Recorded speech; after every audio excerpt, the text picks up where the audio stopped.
Okay, everybody, here we go. Hi, I'm S. Anthony Thomas. This is the S. Anthony Says podcast, episode number 273. Now, this one is actually a best of episode. I wanted to do one a while ago, but this is a longer episode because I put in a lot of best of clips from shows that you said you liked and clips that you said you liked. So here we go. And at the very end of this best of episode is the complete first episode, which is a short one because I hadn't decided whether or not this is what I wanted to keep doing. So it's at the very end in its entirety. And, because I didn't have it at the end of the show, I'm just going to put all the information right here so you can just go through and listen to the whole show without me annoying you, even though you're listening to me annoy you, but it's the stuff you wanted me to annoy you with. Okay. The, social media for this for me is, on Twitter at S. Anthony Thomas, for the show at S. Anthony Says. Instagram is, S. Anthony Thomas. The show can be heard on iTunes, Stitcher Radio, TuneIn Radio, iHeartRadio. The home base is santhonysays.podbean.com, and I'm also on the Podcast Revolution Network. So thank you guys very much for listening to the show all these years. Thank you for recommending me to everybody. I really, really appreciate it. Much love to you all. So here it is, the first S. Anthony Says best of episode 2013 to 2016. Thank you. Thank you. Thank you. Here we go. Let me tell you a little story, people. It's the story of cat women. And a lot of times people give women that have cats a bad rap, and I don't give women that have cats a bad rap. I mean, there's a certain level of catness that I think would make me go, ha ha, no. But I'll be honest with you. I mean, if a woman has 2 cats, I'm cool with that, But the thing you have to realize is, much like children, you have to get the cat on your side. I've dated women that have children, but the thing is, kids love me, so that's really not a big deal. You know what I mean? As soon as I walk in, the kids are like, yeah, I like that guy. So it's never been a problem. Kids immediately like me, so it's no big deal. But cats, quite frankly, animals love me too. But the thing is, there was one lady who had a cat that just did not play that shit. Cats can be territorial. All animals can be territorial, but this cat was seriously territorial. I'd walk in and I'd be hanging out with her, and the cat would walk in the room, and the cat, I'm telling you, I know you're going to think that I'm making this up. I know you're going to think that I'm being weird or anything like that, but I'm telling you, this is the truth. This is the truth. The cat walked behind me, and I heard the cat call me the N-word, and I didn't appreciate it.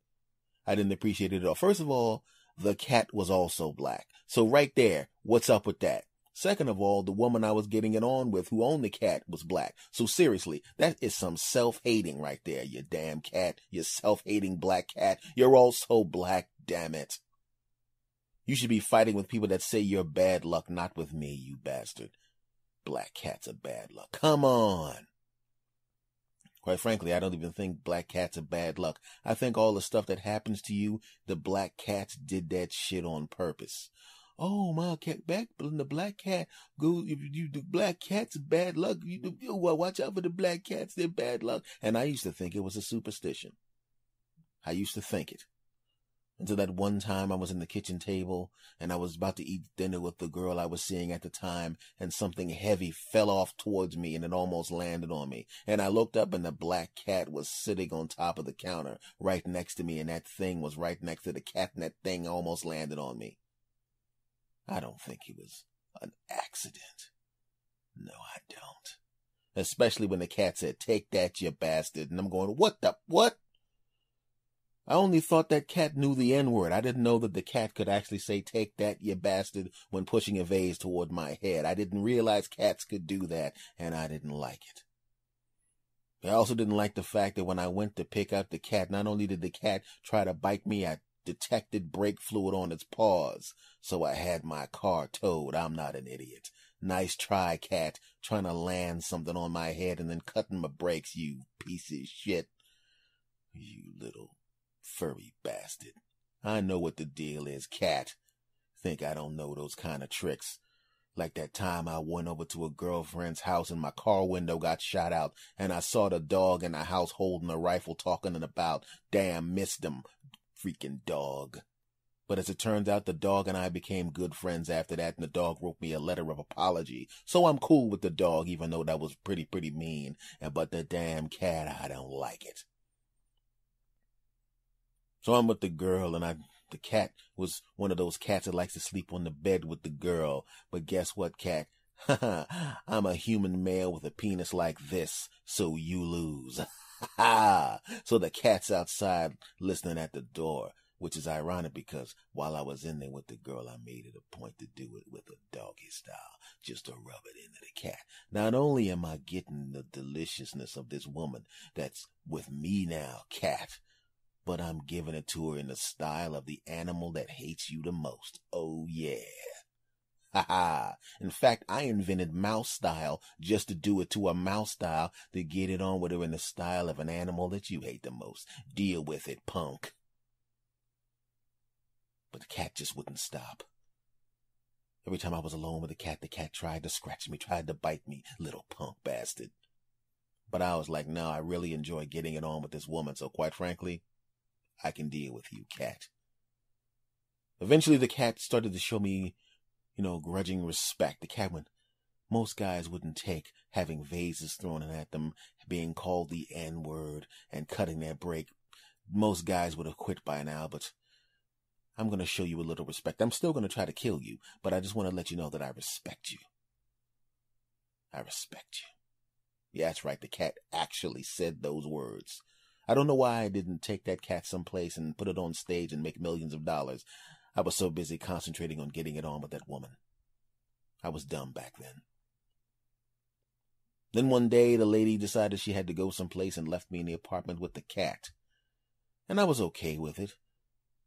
Until I saw the cat had grenades, and I went, oh crap, this is bullshit. I think I might actually get killed by this cat because the cat has a grenade. I don't even know how the cat got a grenade. How do cats get grenades? I don't know. Maybe there's an underground cat grenade black market. I don't know. I didn't take time to think about that because this cat had a grenade, damn it.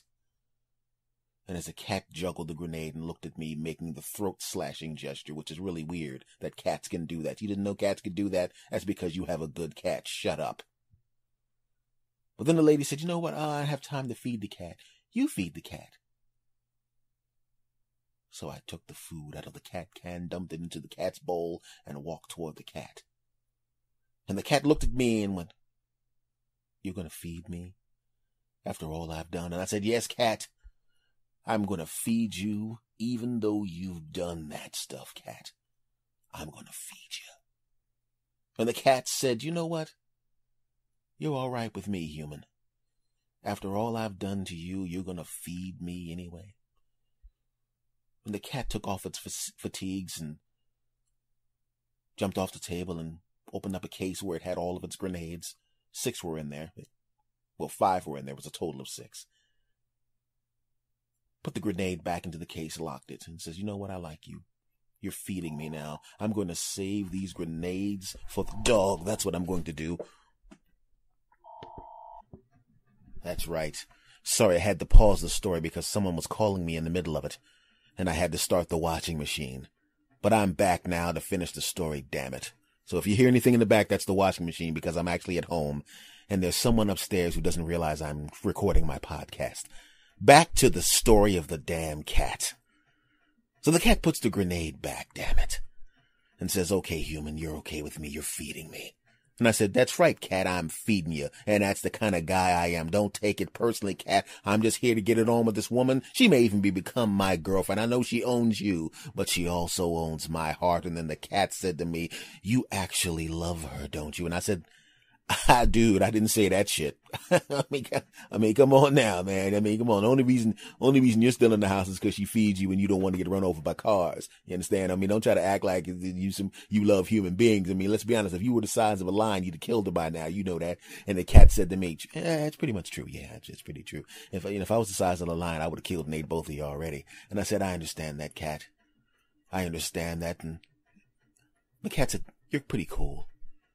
And from that moment on, the cat and I were good friends. The cat and I never had a problem again. In fact, I grew to love the cat more than I enjoyed the woman. I liked that cat. I would actually show up at her house, and the first thing I would do was pick up and hug the cat, and then she got jealous. And she said, you love that cat more than you love me. And I said, what makes you think that? As me and the cat, pushed her outside so we could have time alone watching movies. And she would be outside listening to me and the cat going, "Can I come in? This is my apartment." And I said, "Okay, you can come in. But whatever you do, you sit over there. I'm here with the cat." That's right, the cat and I had a good relationship. There were times when I would drive by the house, even after we broke up, and the cat would look out the window and see me and wave its paw. And I would say, "Okay, cat, I like you too." And I was hoping that one day the cat would sneak out of the house and come outside so we could have fun. I even came by a few times and dropped off a few dead rats in front of her apartment, which actually didn't go over well because she thought that, this was after we broke up, and she thought that I was being some kind of weird dude, that I was, putting dead rats in front of her house because I was threatening her, but as it turns out, she realized eventually that it was just a peace offering for the cat that I like now more than her. And then one day I found out that the cat died, and I wondered, did she do something to the cat because the cat loved me more? She was that kind of mean person. And I couldn't take it. I couldn't believe that the cat was gone. I couldn't believe it. I believe she did something to the cat, and I was pissed off. I would drive by and I'd point at her and I'd say, "You cat killer." And she would say, "I don't remember you." And I would say, "We dated a couple years ago." And she would go, "Oh yeah, you're the crazy dude that kept dropping off dead rats for the cat." And I was like, "That's right." She goes, "The cat really is dead. I mean, I love the cat. I didn't kill the cat. The cat was 14 years old, you dumb bastard." And I said, "Oh, then this is just kind of awkward, isn't it?" And she said, "Yes, that's kind of awkward." And then I said, "Okay, I'm leaving now." And then the dude she married said, "Is that the dude that was leaving the dead rats for the cat? And he keeps driving by leaving dead rats for the cat. He's got mental problems." And I said, "Hey, mind your business, you bastard." And then I saw her new cat. And her new cat held up a letter. And on the letter it said, "This is a letter from the old cat. Here's some instructions on how to be nice to that man because he loves cats." And then the cat looked at her new husband and made the throat slash gesture and waved a grenade. And I said, "It's great that cats are doing what cats do, killing the boyfriends and the husbands." I remember the old cat. And as I drove away, I said to myself, "Meow," because that's what the cat would have said. The cat would have said, "Meow." Well, he would have said that to you people because he actually spoke English to me. Oh boy, that medication is really strong that I'm taking right now, and I don't even know what I just said. I need help. Let me tell you a little story. A guy has a vicious dog, but he's had the dog since he was a puppy. And he's always maintained control of that animal. He gets a little out of hand, but he's got a chain around his neck. And he grows up with that chain around his neck. And the person who owns the dog, feeds the dog, gives the dog water, takes the dog out, and the dog gets bigger and bigger. And his teeth get bigger. And his jaws get bigger. And he's bigger and stronger and muscular and tough and killer and destructive and killer and killer and killer. He's a big, gigantic dog who, if he was let out, could kill and crush and destroy and kill and eat cars and burp up trees and all of that crap. But he's had that chain around his neck the whole time. And he tried his hardest when he was younger to break that chain. But now his mindset is, well, there's a chain around my neck and this guy gives me a good place to live and I get food whenever I need the food and I got water, so I'm okay. But one day the guy who owns the dog and has a chain around the dog's neck gets mad at somebody. So angry at somebody that even though he's been mad before, he's never been this mad before. And the guy he's mad at is right in front of him. And he wants to use this opportunity to get back at that bastard. He's going to do something now he's never done before. He really hates that guy and wants to get that guy and kill him and crush him and destroy him and kill him and destroy him and kill him and double kill him and triple kill him and all of that crap. And what does he do? He unhooks the leash and says, "Sick him!" And he sicks his big giant dog on that guy, and the guy starts running away, and the guy dives through his car window, and the dog bites him on his leg and his foot and bites his leg, and the guy kicks the dog, and somehow the dog is even so big he can't even get in the thing inside the car, but he's still biting, trying to bite the guy. The guy gets his car keys out, sticks it in there, pulls off. And the dog's sitting there with a little bit of blood on his mouth looking at the guy, and the dog tries to bite the car, but the car gets away. Yeah, the guy's laughing like, ha, ha, ha, I hate that guy, and now my dog bit him. That's right, that's what you get. That's right, come back here, boy. And the dog looks back like, That was kind of fun biting somebody. I mean, the person I just bit is just like the jackass that was holding that chain around my neck. And I now realize how strong I am. I mean, when I bit that guy, I almost knocked his car over. I bit him on the leg and he was screaming and crying like a punk and he drove away. And now the person who had the chain around my neck does not have the chain around my neck. And I now know what I can do. I know what kind of power I have. I know what I can do. Oh, yeah. So the owner of the dog comes around and tries to put the chain back on the dog's neck, and the dog bites the owner on the hand, and the owner pulls his hand back. Ow! And the dog looks up like, ha, ha, ha, ha, I can hurt him. Oh, I don't need that bastard anymore. I don't need him. I can eat him if I wanted to. I don't even have time to waste my time eating him. There's a whole lot of other people to eat. I don't got to waste my time with that punk. And he runs away. And the owner of the dog tries to catch the dog, but he can't catch the dog. It's a dog. Humans can't run as fast as dogs, especially not dogs as big and strong. And he pulls away. And now he's out there running around biting people or trying to bite people. He's uncontrollable. And the person that let him off the leash can't even control him anymore. In fact, he better not even try to control him. Because remember, the last time when he tried to put the leash back on him, he got his hand bit. And now he knows he done effed up. Oh no, I should have kept my leash on the bastard. I should have just had him on a leash and scared people with him. I should have never let him go. I should have never let him go. Now, why did I tell that story? Because that's what happens when you get somebody with some juice. They don't even understand how powerful they are until you let them loose. You let them loose. And now you can't even control them. But you started off talking about social media. Then you went off talking about some damn dogs. What's the point, you bastard? The point is, people didn't realize how powerful social media was until it was out of their control. You put something out on social media, you think you're controlling it, and then all of a sudden, bam, it turns into something else. You know, you take a picture of yourself with your ass out, wham, it ain't yours anymore.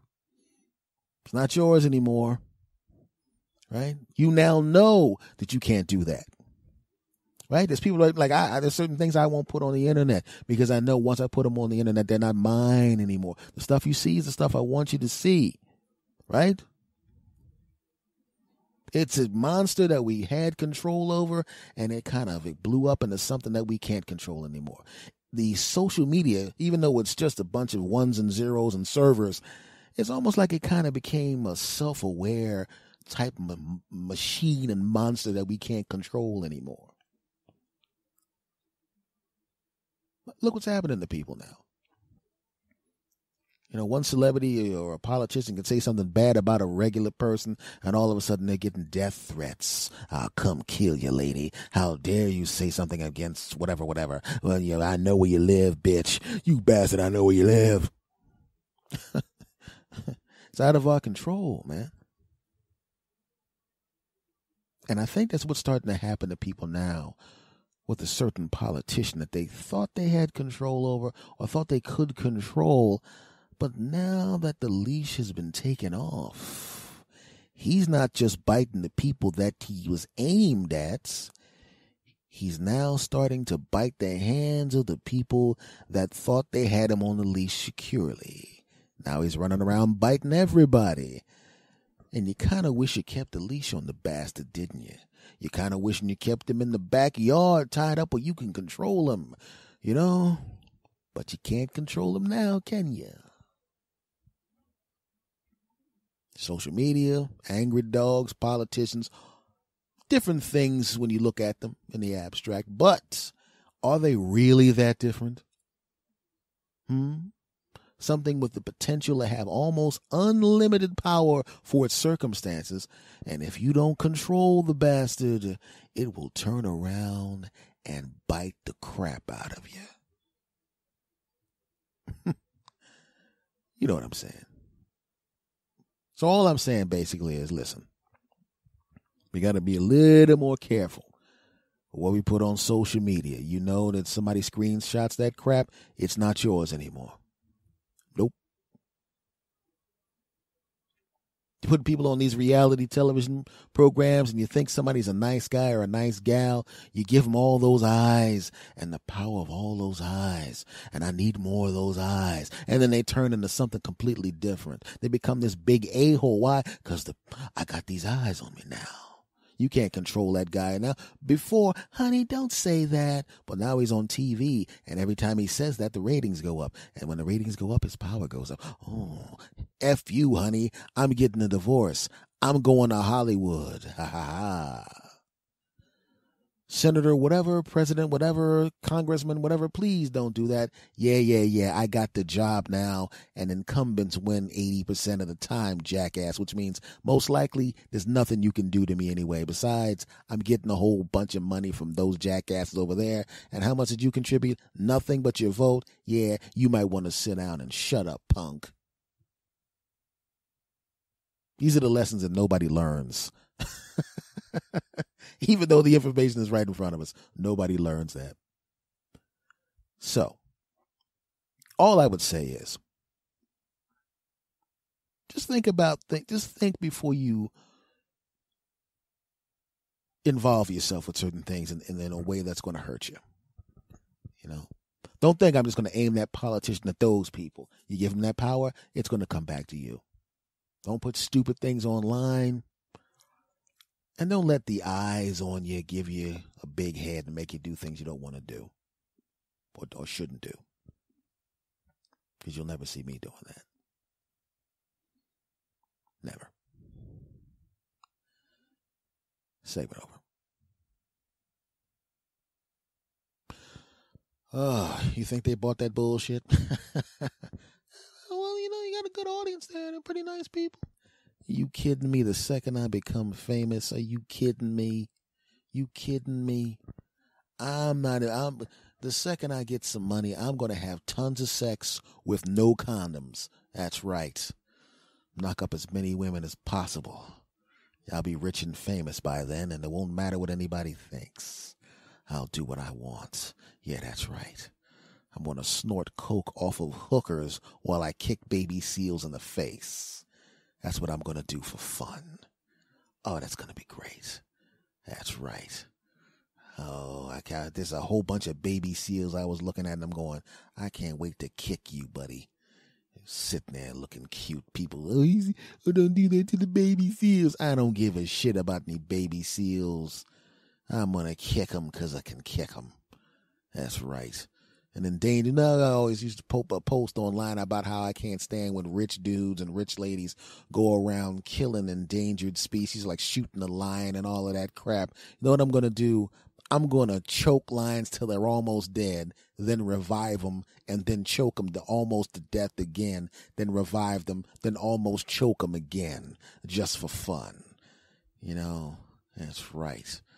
I'm gonna just get a list of endangered animals, and then because I'm not a really bad guy, I don't want to kill the endangered species.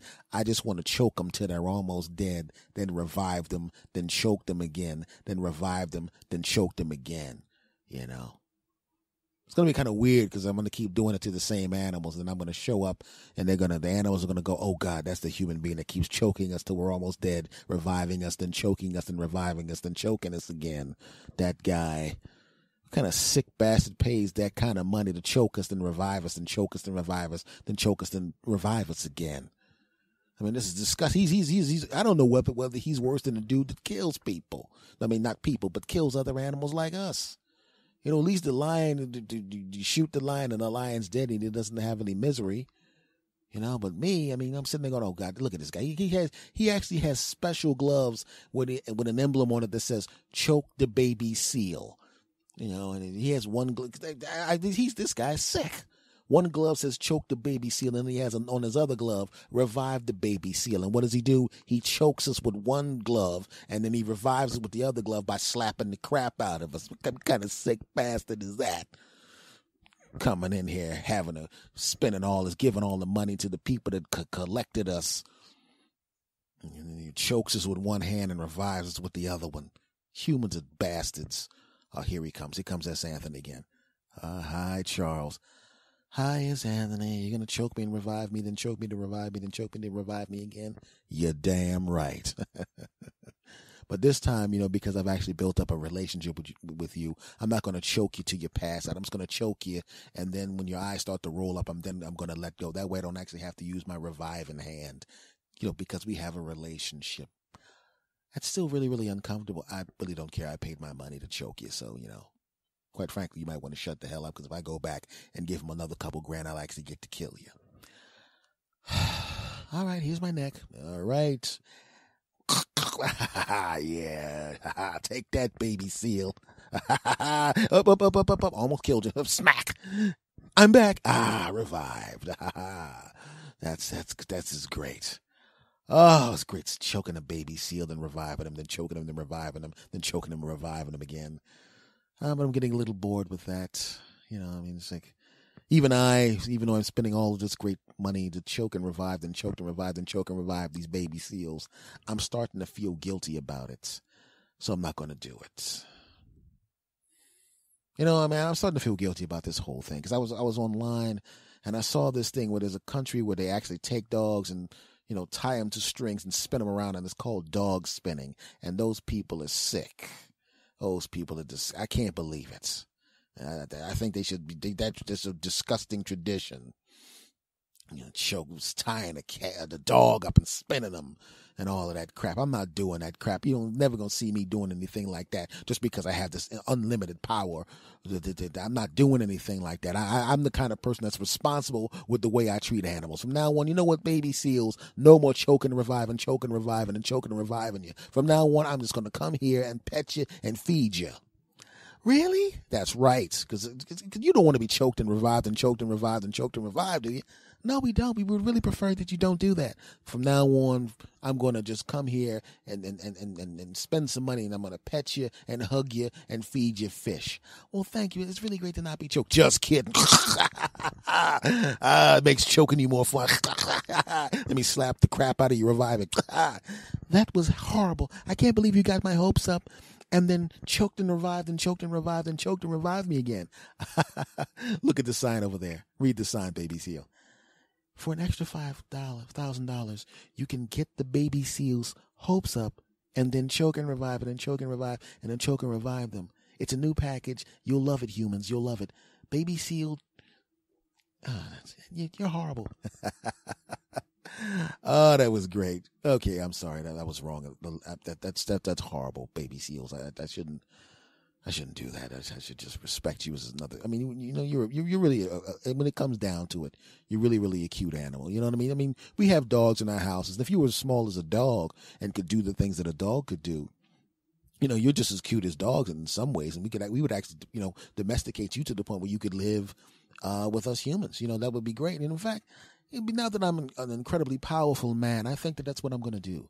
I feel bad about choking, reviving, and choking, reviving, and choking, reviving. You know what I'm going to do? I'm going to put a pool in the back of my house, get some fish, and I'm going to take you, and you pick a friend of yours, and I'm going to take you, pick a lady friend of yours, okay? And I'm going to take you guys to my house. You don't have to live in this crazy place and deal with all of this crap. I'm going to take you home with me, and then then you can live a good life, because, and then you think about you have unlimited supply of fish, you have a great place. You know what I'm saying? If you want, I'll take the big screen TV, I turn it around to face outside. You can watch the UFC fights. I don't know if you baby seals like that crap, but you could have that. So does that sound like something you'd like to do? As a matter of fact, it would. Thank you. You really didn't see this coming, stupid. I was just getting your hopes up again so I could choke your ass some more. Let me slap the crap out of you to revive you. Oh, that was great, you dumb bastards. I'll see you next year, okay? God, baby seals are stupid. You're still recording this?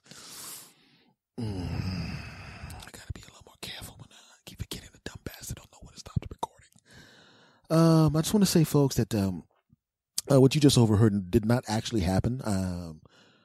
Everything after when I said segment over, when the segment was supposed to have ended, the part about that you just heard with me choking baby seals and then reviving them, then choking them and then reviving them and choking them and reviving them, that was all part of a comedy sketch. I would never actually, spend money to choke baby seals and then revive them, then choke them and revive them and choke them and revive them. That whole section of the segment where I was trying to get people to, keep the power of social media and stuff like that and politicians in check. That was the real me. The part about me laughing about the baby seal choking. That part that's not me. That was a comedy sketch. And the place just called up and said they have some new baby seals for you to choke and revive and choke and revive and choke and revive, because the baby seals that you were choking and reviving and choking and reviving and choking and reviving, well, they escaped because they knew you were going to come back, and they said something about you being a disgusting human being and you sick bastard, and they hope you should be taught a lesson for choking and reviving and choking and reviving and choking and reviving these baby seals. He's just getting in on the comedy because that none of that actually happened. So I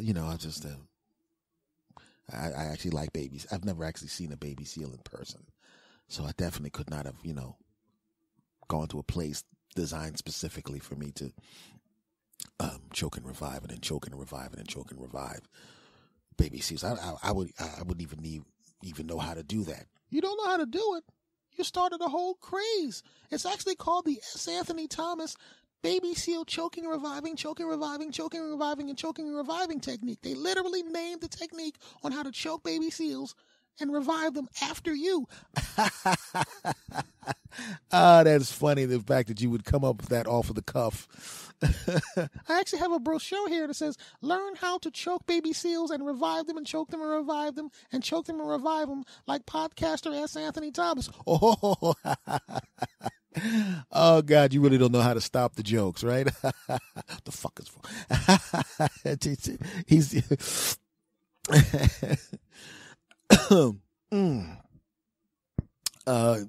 this comedy section is over, so we're gonna in a segment for real this time, but just let you know that the stuff in the beginning of the segment was real, but everything after the part about the seals was fake. So segment over. What the hell is wrong with you, man? Trying to get me in trouble with my audience. They don't need to know that shit. Just shut your mouth. Hey guys, let me ask you a question. I was watching the MMA fights the other night with some friends, and what happened was there was a bunch of friends, and then there were some people that were friends of friends. And I was used to the stupid crap that the friends that I knew said. But the new guys were saying all sorts of dumb crap. And the people I'm with normally know not to say anything really stupid, like, I could kick that guy's ass. But there were two guys that literally 90% of the words that he said during the entire evening consisted of, I could kick that guy's ass. And dumb commentary during the fight. Why don't you just stop him from punching him in the face? Really? You really? Is that what you think he should do? You think the guy who's fighting should try to stop the other guy from punching him in the face? I am so glad that you came up with that incredible strategy. And is there a way we could tweet the guy during the fight to let him know that maybe he should stop his opponent from punching him in the face and kicking him in the chest? Dumb bastard. And this guy, now, how guys get into the bravado thing and they talk about how they could kick someone's ass. But this guy literally thought he could actually, keep in mind this guy's 40. And, how can I put it? He has nice tits. You understand what I'm saying? He thinks he could kick these 26-year-old guys, world-class guys' asses. People have to realize, when you watch a sport on television, when you watch basketball, baseball, whatever the sport is, just because one guy is way better than another guy doesn't mean you are better than the guy that's losing. If you took someone that played in the NBA that was a bench warmer, okay, someone who got 6 minutes a night, you took him to a playground, he'd kill everybody on that playground. He would destroy them. They wouldn't be able to even slow him down. Okay? If you took a professional pitcher that got cut from the worst team in Major League Baseball and took him to the park with a bunch of regular people trying to hit his fastball, you wouldn't even come close to it. And it's the same thing with these martial artists. Just because one martial artist is way better than another one or is a bad matchup for another martial artist doesn't mean you could kick that person's ass. You could take someone that was cut from the UFC after one fight, put that person in the bar, and he would whip the ass of everybody in that bar without spilling his beer. So a 40-year-old guy with tits really needs to shut. Because the thing is, I'm looking at this guy going, dude, I mean, come on, man. And I'm not shaming anybody for having tits as a dude. I know what that's like. I've had that happen, okay? I'm not proud of it. I'm also not proud of the fact that I delayed working out and getting in shape because I like feeling my own breasts. Yeah. I used to have some real nice little man titties. They were good stuff, yeah. What? I mean, no. Yeah. Back to the story. But you're not going to beat these people's ass. Now, I don't have a lot of experience with martial arts. I mean, I took some, little courses here and there just to get into shape, but that's all I wanted to do when I was taking a little bit of martial arts. I just wanted to get in shape. I was in the room full of people that really knew what they were talking about. They were really, trying to get into tournaments. These are people that wanted to get the black belt and they loved, martial arts, just like comedy and podcasting is something I really, really love doing. For them, martial arts was the thing, man. They couldn't get enough of it, man. They loved it. They ate it. They breathed it. They wanted to fight in tournaments. I mean, these people loved martial arts so much. Even people from different schools would beat the crap out of each other and then be laughing and joking about it, having a burger together. You remember that time you kicked my ass? How about that time you kicked my ass? People on the street don't understand. If somebody kicks your ass in the street, you hate that person. I'm 96 years old. That bastard over there kicked my ass back in 1946. Jesus Christ. If I could see out of both eyes, I'd beat the shit out of him. Bastard. Right?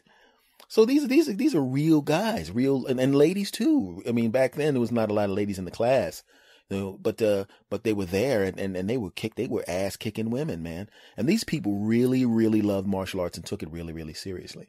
So when I went in there with them, I was watching them and I realized how I just took the martial arts because I wanted to get in shape. I went to a gym and it was a little bit of an expensive gym, a little more expensive than I wanted to pay at the time. And the reason it was expensive was because essentially with the gym membership, you got an opportunity to take part of any class that was actually in the gym. One of the classes was Taekwondo, and one was Tai Chi, and one was Wing Chun. Yoga classes and kickboxing classes. So I decided to just basically, I use them the same way you would use a cardio. Some people hit a heavy back. I was like, I'll just keep bouncing back and forth between these martial arts classes. I'm not trying to get a black belt. I just want to mix my workout up. You know what I mean? So I go in there and I'm just, doing the punches and kicks and hit these pads. Hey, whoa. So the guy goes, hey, you got some pretty fast hands. What's your name? And I told him my name and we go so why don't you go over there and spar with him, get him warmed up. And I'm like, all right. So I'm with the dude and we're out there and I've got a white belt on. And, like I said, I'm just trying to work out and get in shape. And these guys are preparing for a tournament and they ran out of people. So they needed somebody else. I was there. So what the hell? So I'm in there with this green belt guy and he's looking at me like, all right, this ought to be fun. Let me just run around with this white belt punk a little bit and, you know what I mean? This is going to be warming up, And I'm basically out there just going, I just don't want to waste this guy's time. So we're doing our little thing. He's throwing kicks. I'm throwing kicks. We're throwing punches, this, that, the other. And it's very obvious not only is he not kicking or punching at full speed or full force, he's making it a point not to hit me seriously, and I appreciated that. So I throw a kick and it's, and he's ducking because he thought it was the same kick I was throwing last time. I was throwing kicks to his hip. I wanted to stay away from the knee because I didn't want to accidentally hit this guy in the knee and have him as a reflex beat the shit out of me. I didn't try to kick him in the head because I couldn't reach his head. Right? So I'm basically, all of my kicks are shin level and at waist level and maybe a couple of push kicks to the stomach. That's it. I am just basically trying to work out. So I throw a side kick. I'm trying to hit him in the arm and he ducks and I crack him across the side of his head. And he looks up at me, and it was one of those things. You ever see that movie Kill Bill when the music comes on, when the lady's about to kill everybody?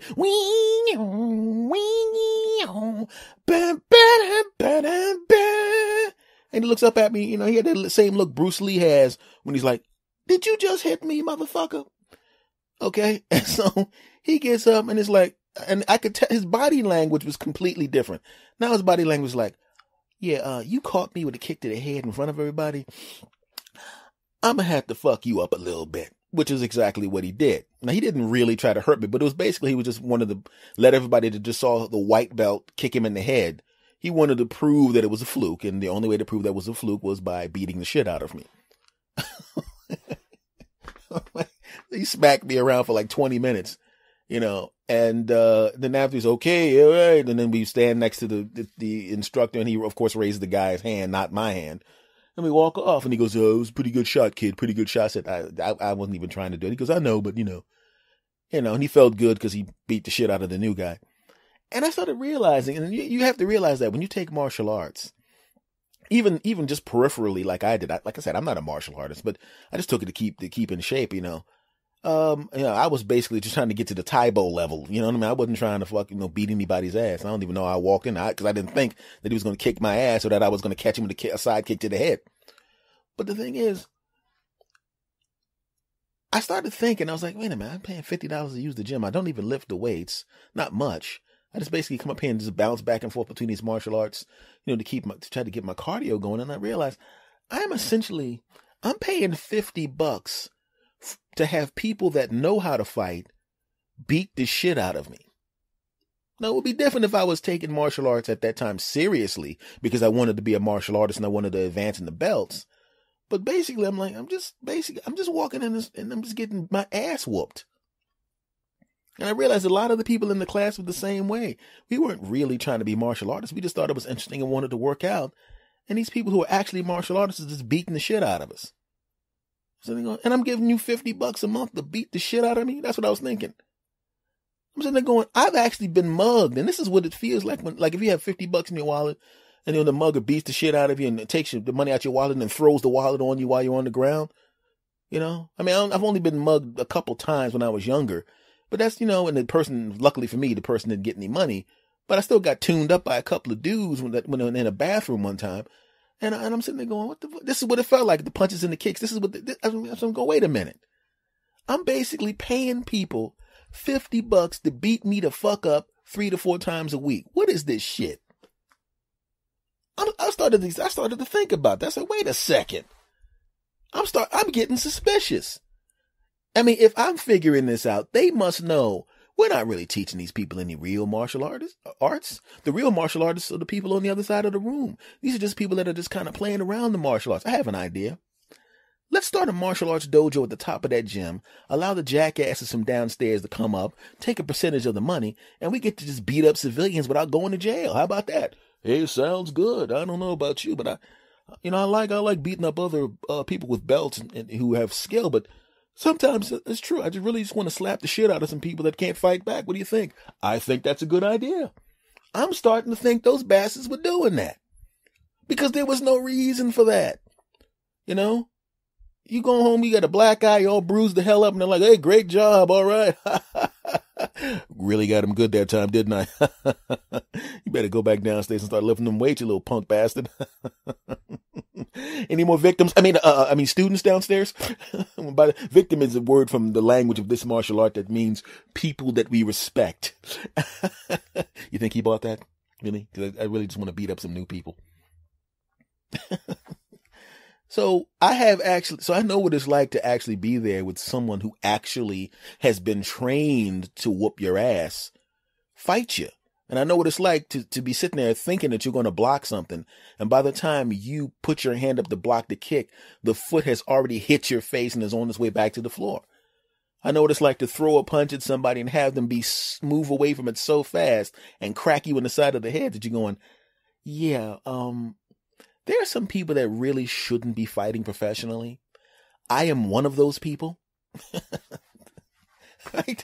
You know, that's a really bad feeling to be in. I mean, seriously, if you go to a martial arts dojo, in any kind of martial arts dojo, and you're the new person there, realize that if anybody in that room that has a belt that's not white could kill you if they wanted to. And the darker the belt, the faster you'd get killed. Any black belt in there, if you got a white belt on and you walk in there, anybody with a brown belt, red belt, or a black belt could kill you in about 10 seconds if they chose to. Just remember that. And these were people who were studying these martial arts seriously. So when this guy was at the house talking about how he could kick that person's ass, that just reminded me of how I felt when I was actually standing across from people who had brown belts, red belts, and black belts, getting hit by these people who were trying not to hurt me. I mean, keep in mind, these are people who were specifically trying not to injure. Well, no, they weren't trying not to hurt me. They were trying not to injure me. They knew I was going to get hurt. Anytime somebody punches you in the face or flips you on the ground and elbows you in the chest or chokes the shit out of you or bends your arm the way it's not supposed to go, or does any of that shit hurts. But they were trying not to injure me. I know what it's like to be fighting people with actual skill when I don't have that actual skill. And what it's like to literally see someone move so much faster than you and have so much muscle memory to do things instinctively that you'd have to plot out weeks in advance. Well, if he ducks this way, what I think I should do? I should probably drop my elbow at that point. Yeah, that's probably what I would do. Meanwhile, this person doesn't even think about it. You throw a punch. Apparently, whoa, this wall looks like the ceiling. Oh, I'm on the ground. Knock the hell out. Oh, okay. All right. I know what I'm going to do. I'm going to run towards him and tackle him. Hey, this wall looks like the ceiling. Oh, apparently I was choked into unconsciousness. I know what I'll do. I'm going to act like I'm going to fake to the left, and I'm going to throw a side kick, and then I'm going to throw a Superman punch. And hey, this wall looks like the ceiling. Oh, I got elbowed in the face and knocked the hell out again. You know what? I'm going to go and start using the gym downstairs because the barbells, the heavy bag, and the bikes and the treadmills and the track, they don't beat the shit out of me. You see, I don't mind going home after the gym being sore because I lifted weights or being a little worn out because I ran. But you see, I don't have any black eyes, knocked out teeth. I'm not fucked up. My face isn't swollen. I'm not limping for 3 days. None of that shit. So after that, I said, hey guys, it was fun coming up here and having you beat the shit out of me every day. But I think I'm going to stick to the gym downstairs with the weights and stuff. Okay. If you change your mind, I will not be changing my mind. No one has ever gone, these people are beating the shit out of me. Go away for a while and go, you know what? I haven't had the shit beaten out of me for a while. I need some more of that. No, I will not be changing my mind. If I come back up here again, it'll be just me hitting. You will be holding pads for me that I kick and hit. You will not be hitting me, damn it. And that's what I was thinking about when that guy was sitting there talking about he could kick the people's ass on the UFC fight. I'm going, dude, I fought dudes that wouldn't even be good enough to be in the UFC. And I was in really good shape at the time, really fast, like on the street. If people attacked me on the street, they'd get their asses whipped. I go in there, they smack me around like I had my hands tied together. And the UFC doesn't take anybody but the absolute tip top best people. You know what I'm saying? The best of the best of the best on the planet. And you, big gut man tits, think you're going to go in there and beat these people up with your soon to have an AARP card ass. Shut the fuck up. But of course, being the diplomat that I am, when he was saying all of that stupid shit, the only thing I said to him was, yeah, well, it might be a little tough there, buddy. But in my mind was every word you just heard in this segment of the podcast. That's all I got to say. As you can hear by the fact that there's no traffic sounds going on in the background, no construction trucks and no dogs barking, I'm actually indoors recording this. And you know what? I'm going to do something different here. I'm going to answer a question that I got in an email. And it's not oh, by the way, this is S. Anthony Thomas. This is the S. Anthony Says podcast. Duh. You know what you clicked on, damn it. I'm going to answer a question that I got in an email. And a person was listened to the podcast and then kind of, went over to Twitter and saw my picture and saw that I was a black guy. I'm like, how could you have listened to any of my podcasts and not know that I was a black dude, but whatever. And the person asked me, have you ever dated a white lady? And the question is, yes, I have. I usually date black ladies because I love black women. But I mean, if I like somebody a lot, the ethnicity really doesn't matter to me. And, I tell the story. This is the story I tell. I was in my early 20s. I was living in California. This is right after I initially moved to California. And, like I said, I normally date black women because I love them so much. That chocolate skin is like yum, yum, yum. But this one lady was, just made me kind of just go, you know what? I like this lady so much. She is such a nice person and so fun to be with that none of that's really going to matter at this time. I'm going to date this woman and I don't care about any of that other stuff. So we're having a great time. And as it turns out, I mean, I was doing my comedy thing and she was beginning to do her comedy thing. I think she was just kind of checking it out. But she wanted to do it. So we're doing our comedy thing and we're having a good time. We're dating. We're having a great time. We had great intellectual conversations. We had fun together. We liked a lot of the same music, liked a lot of the same things. We enjoyed each other's company. And for a better way of saying it, and I'm not trying to be indelicate, we got it on a lot. We tore each other up on a regular basis. It was fun. So she wanted to do comedy and she wasn't that good at it yet. And I was already good at it because I had been doing it for 7 or 8 years at that point. I was a professional at that point. And, so I wrote her some material. I wrote her about 5 minutes of material. She goes on, she does an audition, it goes well. And she just wanted to try it out and see what it was like, but the material went over so well. And the reason I was able to write material for her that easily was because we had been dating for a while. So I knew her well. I didn't, know her family or anything because she would always come down to see me in Hollywood. But, I wrote her material. It was really easy for me. I mean, I write jokes. That's what I do. It's not a big deal. So she goes and passes an audition at this comedy club. And as it turns out, she's going to wind up being on a show that I'm on, which was kind of cool. And it was like a nice little audition showcase type thing for some TV series or something, and kind of freaked her out because she just expected to go on. She was super pretty. She just expected to go on stage, do her set, and have a nice little story to tell. But they go, oh, we want you back and we want you to be on the showcase. So she's freaking out and I write her another 5 minutes. You sure you can write me 5 minutes? I said, honey, I write, and I've been writing jokes for quite a while now. It's not that big of a deal. So I write her 5 new minutes. She memorizes it. And we're going to do the show. So we're on the showcase, and keep in mind, I've been dating her for a while, and we've been getting it on for a while. We've been very close, and everybody knows we were dating. Showcase shows up, packed house. She's normally used to performing in front of small crowds. Now there's about 190 or 200 people there. A little freaked out. I can understand that. So I see her coming towards me. She's all dressed up, looking all yummy and everything. And I see there's like 5 or 6 white people behind her, which is not really a big deal because half the crowd was white, but I could tell that they were with her. So I'm walking up to her to give her a hug and I'm going, oh, this must be her family. This is going to be great. I'm finally going to get to meet her family. So I walk up to hug her, and I wasn't going to hug her in any kind of, overtly sexual way or some kind of, this is mine, I'm a man, this butt's mine. I wasn't going to do anything like that. I was just going to give her a hug and a peck on the cheek. And she comes up to me and I'm walking towards her happy, like, hey, I'm about to hug my girlfriend and we're going to have this great show most likely.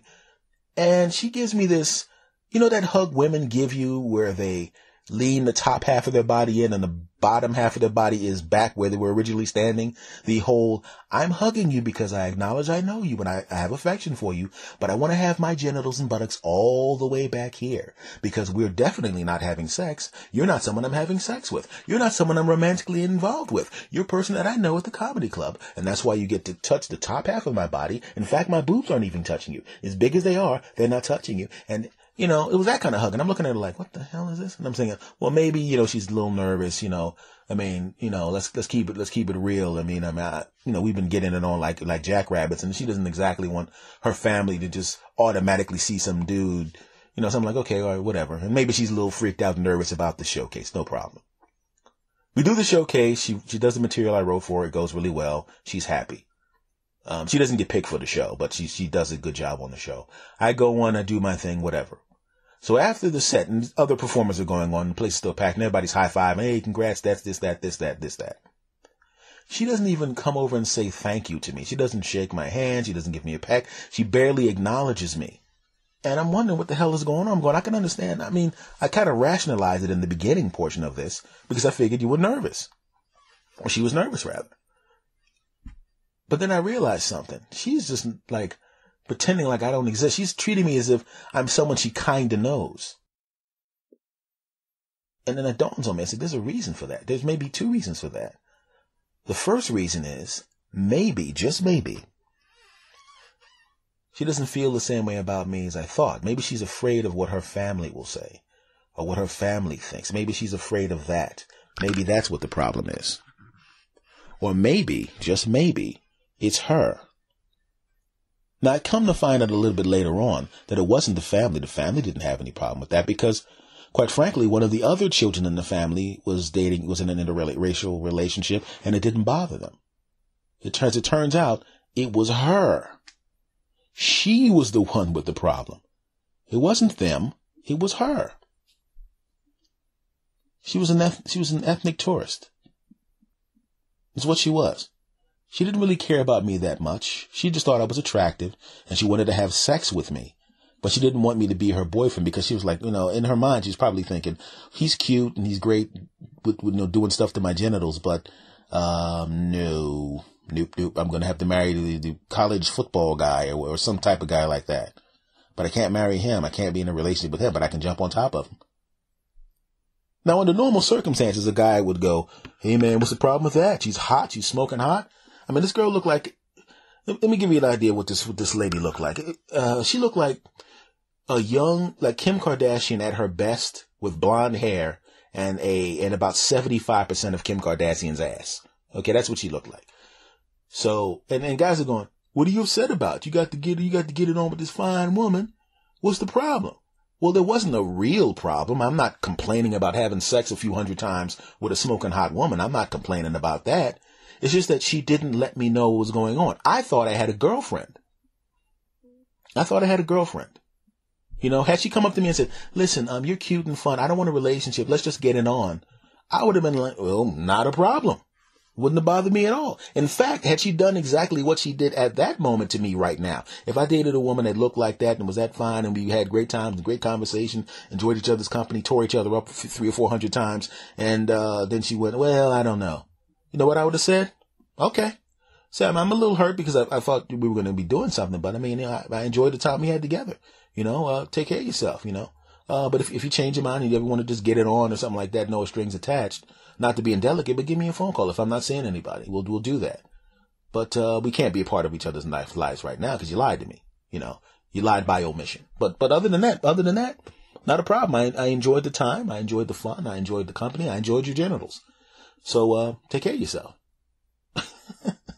And that's the truth, And that's sometimes what happens when you have interracial relationships is, you have to be cognizant of the problems that could be there. It could be the relatives, maybe the older relatives. It could be the person themselves that is not quite sure they like you enough, but they just don't want to deal with the jackasses of the world that are going to give them a problem. Personally, from a personal standpoint, I will date whoever I want, whenever I want, and if you got a problem with it, it's your problem. I'm not going to allow somebody to dictate who I get it on with. Never going to happen. So to answer your question, and you know who you are, yes, I have dated white women before. Basically, my dating life has been 90% black women and 10% the other women of other ethnicities. So it's usually black women.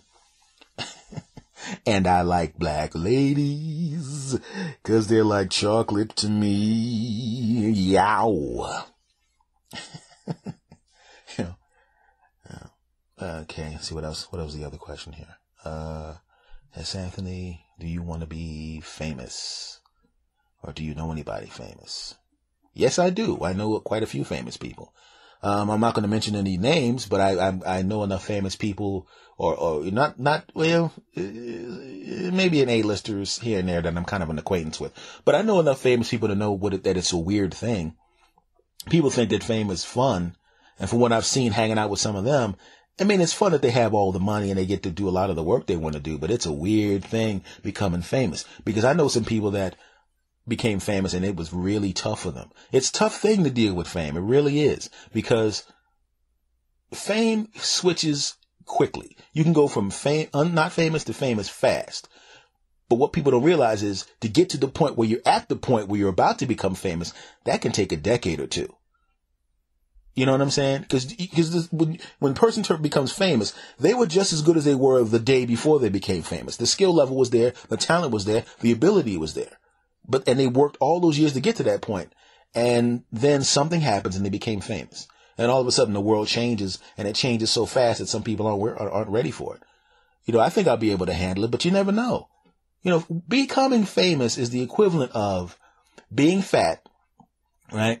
Working out, eating right, dieting, doing everything perfectly, and seeing absolutely no results of your work at all, and having faith and just keep going. This is uncomfortable. I know it's going to pay off. I know it's going to pay off. I know it's going to pay off. I know it's going to pay off. And for some people, they don't get the payoff. But for the person that becomes famous, they work hard and work out and lift the weights and do this and move that and lift this. And I got the, well, I'm going to do squats. I'm going to lift this and pick this, that, this, and lift and move this. And I'm going to run now and take these supplements and do this. And then do some crunches and do this. And there's no results. Now, when you become famous, somebody who has the juice to make you famous walks up and goes, hey, you've been working hard for about 20 years trying to get in shape, huh? No results yet? Yeah, well, I'm a Franklin, Mr. Powerful Guy in Hollywood Johnson, and I would just like to say right now, you're fit. And then you look down, and all of a sudden now, instead of being a 5'4" fat guy, now you're 6'2", you're in perfect shape. You know, you got the perfect this, your perfect that, you got millions of dollars in the bank, and everybody knows who you are, and everybody's interested in everything that you want to do, and everybody, all the women want to get it on with you, but you don't know which ones actually like you. Everybody wants to be your friends, but you don't know which ones actually like you or just want to get something from you. And that's what happens. But it never turns off. And you have to be a strong person to be able to handle that. Because, as we've seen on many occasions, that kind of fame will crush people. It destroys people. If there was something wrong with you before, if you had low self-esteem and then you become famous, then you're at the whim of people who are trolls, who can say nasty things to you on the internet, or people who say nasty things to you in public, or people in the business who will literally think of you as a machine. They'll evaluate you the way people evaluate horses. You know, you walk up to a horse, you open his lips and you start rubbing his teeth, right? You grab his feet. Let me take a look at his shoes. Oh, not bad. Let me open his mouth again. Oh, the teeth are pretty good. Let me check his balls. All right, then fantastic. You know, we're going to do this, that. Let me ride him for a while. Fantastic. And that's what it's like. You're a thing that people make money off of. You're a thing, just like the horses that people bet on. I'm betting that this movie will be successful, and then we'll do that. You know? Of course, the horses go out to stud, but if you really think about it, if you're famous and in Hollywood, and you got a lot of money, you're out to stud too. That's right. Everybody wants to bang you. Everybody you bang wants to have a baby with you. And if you're a woman, every guy wants to get you knocked up. Doesn't matter if they really want to be with you, but they want to knock you up. It's got to be tough. So there's a part of me that wants to be famous, but not necessarily just to be famous. I want to be famous enough where when I play a small theater, maybe 1,500 seats, I can fill it up effortlessly. I want to be famous enough that I have a big enough audience that I could do whatever work I want to do the way I want to do it and not have to rely on Hollywood to do anything for me. I want to be that level of famous. But do I want to be Michael Jackson when he did Thriller famous, or Prince when he did Purple Rain famous, or Eddie Murphy during Beverly Hills Cop famous? That's not a goal of mine. You know, I'm not trying to be that famous. If it happens, it'll happen by accident. It'll never be the thing that I'm shooting for. It never will be that. I'm not that narcissistic that I need to have everybody know everything that I do when I'm walking around the streets. I want to be famous enough. I like that George Carlin, when he was alive, level of fame where he could fill up 3,000 seaters with no problem. Everybody in the industry respected his work and thought he was great. But he could go to the corner store. He had that warm family friend, that warm old friend type of fame. The kind of fame where people go, Jay George, I love your special, man. And they walk up and maybe they'd hug you or they shake your hand and they want an autograph. And then they went about their business. But there was nobody running across the street screaming because George Carlin was there. They'd wave him, hey, Georgie, hey! You know?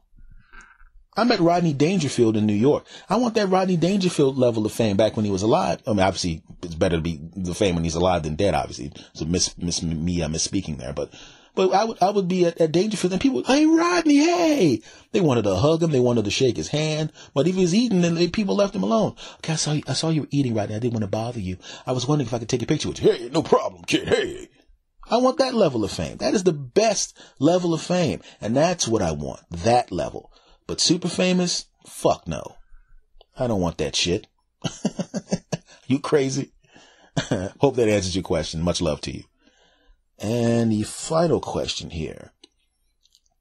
Do you ever get into political arguments with people over policy? Blah, blah. No, I don't. I don't care about the policy too much. And the reason I say I don't care about the policy too much is because many times people will wonk out too much and think too much of specific, we have to have 3/4 of the Senate and 2/4 of the House and this, that, and 16/16 and 1/5 and 1/18 and 67/12 of this, that, and the other. Nah, man, it's not about the mechanisms. The mechanisms are complete bullshit. They're tools that are used. It's not about the mechanisms. It's about the motivation. It's about having people motivated to do the best thing for human beings. That's what it's about. And we need to put that into perspective. When I talk about politics, I talk about motivation. If you really think about it, whenever the politicians really want to do something as a group, it gets done quickly. You know what I'm saying? There will be votes of 99-0, or 99% of the House voted for it. It'll be something like that because it's something that they have to get behind, and which means that it just shows you how fast they can get things done if they want to. I think of the government is more like it's just a tool. And what I mean by that is it's more like a baseball bat than a gun. You know what I'm saying? A baseball bat, if you put it in the right hands, it's not a dangerous thing. It's designed to do something fun, to play baseball. It's designed to do that. Now, granted, an asshole, if they get a hold of a baseball bat, can turn it into a weapon, right? But for the most part, it's designed to do good things. But nowadays, it's more used like a gun. Because now it's a weapon. It's been weaponized, Granted, if you put a gun in the hand of a reasonable person, they're not going to do anything, but it's designed specifically to shoot and kill things. And that's what the government has turned into, where they just shoot and kill ideas down because somebody gave them some money, or they shoot and kill ideas because this person doesn't look like them, or they shoot and kill ideas because a person has a different religion.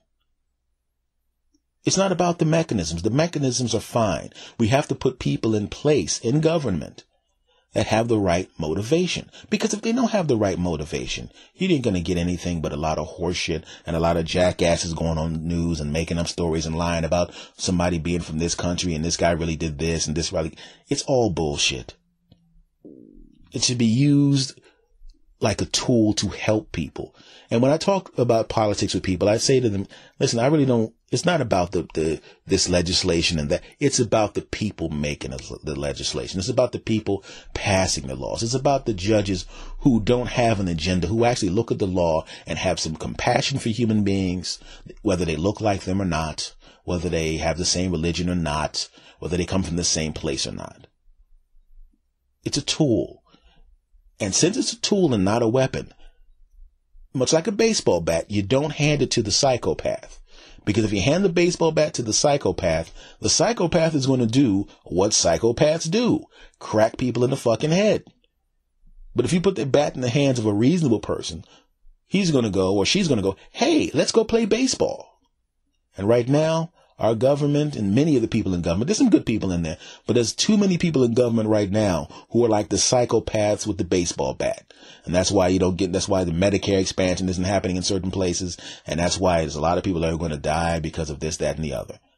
It's all about the people and the motivation of the people in government and not the mechanism. So to answer your question, when I talk to people about politics, I talk about the motivation of the people in power, not the mechanisms. I'm really not that interested in the mechanisms. Yes, I understand them.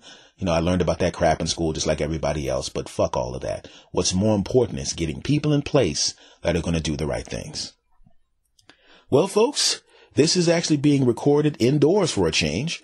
This is actually being recorded Saturday at around 1:00, but this will be the Monday episode of the S. Anthony Says podcast. I want to thank you guys. You guys have been really super duper cool. You guys have been retweeting me on Twitter and reblogging me on Tumblr and sharing me on the other social networking sites and saying all sorts of really cool things in the emails and all that kind of stuff. I really, really appreciate it. And I want to thank you guys for sticking with me through my walking around outside and hearing all the traffic noise and shit like that. But the thing I was trying to do, basically, what I was trying to create is, when I would talk to my friends on a regular basis, we tend to walk and talk. We will go out and we'll have a walk, we'll get some coffee and we'll walk the streets, walk around and have a talk like that. So I was trying to create that type of feel. And I may do it again, but I kind of like it in here where I can just chill and talk directly to you. Let's talk about the way married people always complain about not having sex. Now, that's true from what I understand. Now, I've never been married, but I've lived with women before, and there is a decrease in sex, mainly because when you see each other every day, you get to see each other in your I want to get laid outfits. You know what I'm saying? If you see each other when you're dating, you see each other with you got your best clothes on, you took your I'm going to have sex shower, everything smells great and everybody looks good, you're in your best behavior. But when you live together, you're married, you're there all the time. You see it when the breath stinks. You know, you hear her pissing in the toilet. You know, you see him scratching his ass. It's just, ugh. And it's got to be even worse for married people because you're really, really there. And then when you have kids, because the sex is going to decrease just because you see each other in non-attractive moments. But when you have kids, it's got to be worse. You realize that we're not having sex, or you're not having sex, if you're married because you're not straight with kids. I wish we could just as a society be really, really straight with kids. Because we have the ability to tell kids leave daddy alone because he's working, or leave mom alone because she's working on a project. And kids will respect that after a while. They go, oh, leave them alone. He's working on work. But we should be able to, and we'd have to do it as a group, as a whole society. We'd have to do it. We should be able to tell our kids, listen, I'm going to explain to you what sex is. Sex is, this, that, and the other. And, when you're an adult and you're in a relationship, and hopefully when you're married first, you're going to do this, and it's the way to make children. But it's also a way that, adults that are in a relationship express love and closeness for each other, and it feels great. But you shouldn't do it till you're an adult, because you're not ready financially to be able to handle it. You're not ready emotionally, physically to handle it. You don't want to have a kid and have to take care of the kid. It's a commitment that is basically for the rest of your life, and you're not ready for that. As great as it feels, you have to think in terms of this, that, or the other. Just break it down. And then go, now, as I've already stated, your mother and I did that to create you. But we do it also because it's a way of showing each other that we love each other and because it feels great. But see, your mother and I have jobs.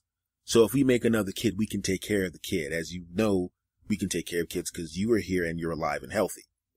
Now, I was out of town for a few days, so I didn't have an opportunity to express my closeness with your mother. And we're going to go upstairs right now for about 45 minutes. Do you need anything? We just fed you, right? And we got a DVD for you right over there. The DVD is about 2 hours. You're old enough to go to the bathroom for yourself and anything like that. Now, if someone gets hurt, someone gets sick, if there's an emergency, feel free to come upstairs. But if that's not the case, don't come upstairs because your mother and I are about to get it on. Now, most parents would hide that from you, but we're not going to do that anymore because I started to do the math and I realized I would probably miss out on getting it on with your mother at least 50 to 60 times during the course of the year because you're home. And I'm not going to let that happen anymore. Right, honey? Right. I mean, guys, listen. We're adults and we really need to get it on with each other. Like your dad said, it's a way of, expressing love. And, I didn't realize how much he had worked out while he was away. He's looking extra good. And, what your mother's trying to say is, I'm hot and she wants some of this. Now listen, you're going to hear some sounds coming from upstairs that we would normally do at night after you're sleeping, but why should we do that? You're going to hear a lot of pounding upstairs. That'll be the bed moving. About 14 minutes after you get upstairs, you can hear your mother scream, you're killing me, oh God, you're killing me. And I want to let you know, I'm not killing her. You're going to hear me say things like, take it, and you're going to hear sounds like this. We're not clapping. That's our stomachs. Because I already told you the mechanisms of how it's going to go on. So we're going to go upstairs and tear each other up and enjoy each other. Like I said, you stay down here. If you come upstairs and get in the way and stop us from getting it on because of something stupid like, he's touching my hair, he won't give me the sandwich, you're both going to be grounded for a month. But like I said, if there's an emergency, if you really need it, feel free to come up. We're not going to be able to run right out of the room because as I've explained from the sex thing, we're going to be both naked and getting it on. So, you enjoy your cartoons over there. You're a teenager. I mean, let's be honest, you know what's going on and you really should know not to bother us. So we're going to go upstairs and get it on and we'll be down in about an hour. I just want to let you know that we're not going to hide it from you anymore. We're just going to tell you to buzz off and let us get it on. So, you enjoy the cartoon and, honey, ready to go upstairs and get it on? Okay. Could you, throw mommy the whipped cream from the kitchen? Thanks a lot. What's that for? We're going to have some dessert to celebrate the how happy we are. So, yeah, we'll see you in about an hour, kids, okay? All right, kids. Let's talk about gold diggers for a little bit. And I bring this up because I was reading an article, and I forgot exactly, it was a little while ago. And it was a really rich guy an old guy that was dating or married to this really, really young girl. And, and it was very, very obvious what the relationship was. He was old. She was smoking hot. He wanted to get it on with her on a regular basis, and she wanted to spend his money and didn't mind getting it on with him. And people go, oh, this is just gross and disgusting. I can't believe this is gross. And I'm sitting there going, you know what? I'm not even going to wait till I'm that old. If I'm not married with children at 60, I'm going to be open to gold diggers. Yeah, I said it.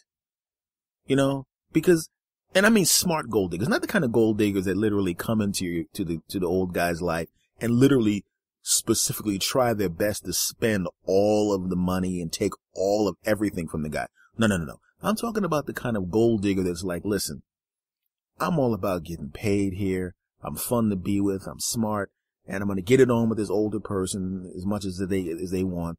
And I'm going to be driving this nice car and wearing this nice clothes and having a great time. I'm not even going to be unfaithful. I don't give a crap. I want the money and the lifestyle, and I don't mind getting it on with them. What the hell? Sex is sex. That's the kind of gold digger. That's the perfect kind of gold digger as an older guy. Because as an older guy, how is somebody going to give you a hard time? Oh, I can't believe you're getting it on with that smoking hot woman with the perfect body. You can't believe it? That's because you're a moron. I don't really see the problem with it if everybody knows what the deal is, right? I mean, why is he jumping on top of the 25-year-old? Huh? Why? It has nothing to do with her perfect face and body and the fact that you want to get up inside of her. That's all he wants. If he's 60 years old and successful, he has friends. He has a lot of people to hang out with. He has money. He's traveled the world. He's done all this kind of stuff. He doesn't necessarily need somebody to talk to all the time. He needs somebody that looks, smells, and tastes good that he can jump on top of and go, oh, and then that's what he needs. Okay? And if she's 25 and hot, she can get anybody she wants. If she wanted a young guy to jump on top of her, she can get that, but she goes, he's kind of cute enough to make me, ready to go. And he got a lot of money, so what the hell? It's not going to last forever. And it doesn't have to last forever because he's a lot older than her. But, I mean, I'm not going to judge that. I wouldn't want that as my first option. But if I'm an old guy and I don't have a wife or kids, I just might go about that route.